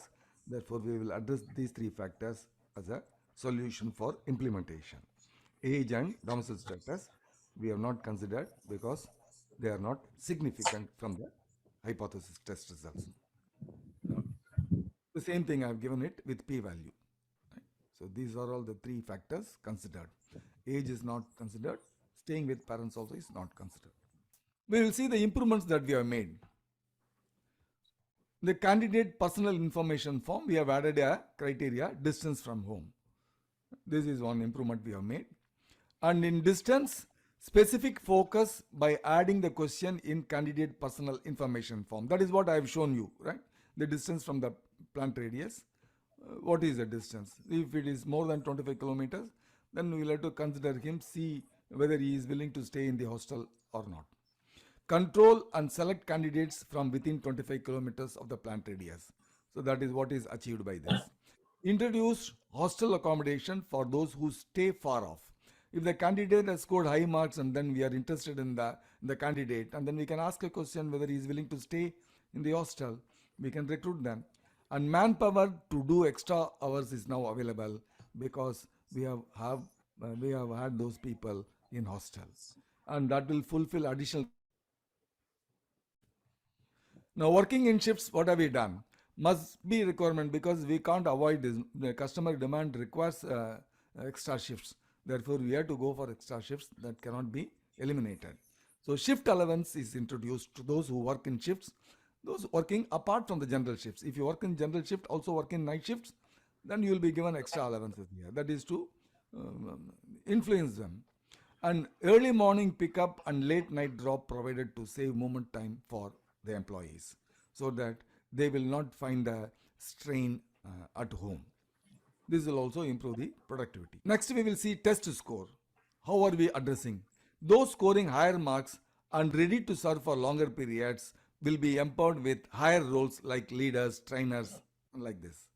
And also we will conduct first day celebrations and gifts distribution to those without absenteeism. Those who are coming every day and work, no absent. And those with high production record. Right? We can have a production record for each individual and then see the record and then reward those people with high production record. And in that period, if there are 0 defects at customer end, then inspectors online who pass 0 defects at customer end will be rewarded, will be given gifts. And after rate improvement, we will control. That is, control is we are measuring, and after improvement, we find that the attrition rate in the month of July and August have come down to 5.4 to 5.2, and therefore attrition rate has been addressed to and reduced to the extent committed. Now we will see the financial and other savings for the company. Cost of operator replacement we have saved, training cost we have saved, reduction in production of non-conformities there, therefore we are saving a lot there, no wastage. So reduction in scrap generated because of no non-conformities. These are all the financial and other savings that we have obtained for the company. That completes the case study. In summary, we have made a project charter for reducing attrition rate and improving the performance in the define phase. In the measure phase, we modified the metric for performance and measured the baseline performance in sigma level and attrition rate as per the bar chart. In the analyze phase, identified potential factors using cause and effect diagram and then cause and effect matrix, and then validated the critical factors. In improve phase, we identified the potential solutions and pilot implemented the solutions. That is, in selection process, considering the distance from the plant in the personal form, by providing quarters or hostel accommodations for right candidates, to start with higher ranks and responsibilities for potential candidates scoring high test marks, to have special celebrations rewarding for attendance, achievements and performance. And in the control phase, we have documented the performance achieved. The attrition rate maintained at the lower level of around 5 to 6%. That completes the project. Thank you. I think, thank you very much, all the participants. It is time for me to leave for the green bells. Thank you very much. Please take your own time sometime because I'm sure that you also will be busy like me because I'm busy now. I got 15 minutes only to prepare myself for 3 hours lecture. So it's a very difficult task. Therefore, I will try to contact you in case you have any problems, any doubts. You can call me. You can call me by WhatsApp or you can call me through, you can contact me through mail ID or call me through Vision Excellence. I will be there to help you. Green bells, black bells, all the people. For the green bells, bye for now. Right? Sir, RK sir, can you share this case study to? It is already there in I will share it, no problem. Everything will be in my website. Those of you who do not know what is in my website, ask Akansha. Akansha, I have put one more green belt test there. Please go through that. Right? Akansha, Is there? Uh, There is. uh, Yeah, it is already there. You can take it, you can download it. I will also pass it on. Right? Thank There you, is thank one you, more thank you. Hello, question. Yeah. sir. This also you take it up. Okay, thank you so Hello. much, sir. Thank you. Yeah. Thank you. Yes. Yes, sir. When's gonna be the green belt certification exam? I don't know, sir. Please ask Hansapriya. Right? Thank Hello. you. Thank you very much. Please ask Hansapriya. I Okay, don't have sir. time for that. I don't know also that. Right? Okay. Thank you. Okay, bye bye, sir. Thank you. Bye, Bye sir. bye. Bye, Thank sir. you. Thank you. Thank you. Thank you. Bye all. Bye, ma. Bye. Bye. Thank you all. Bye bye.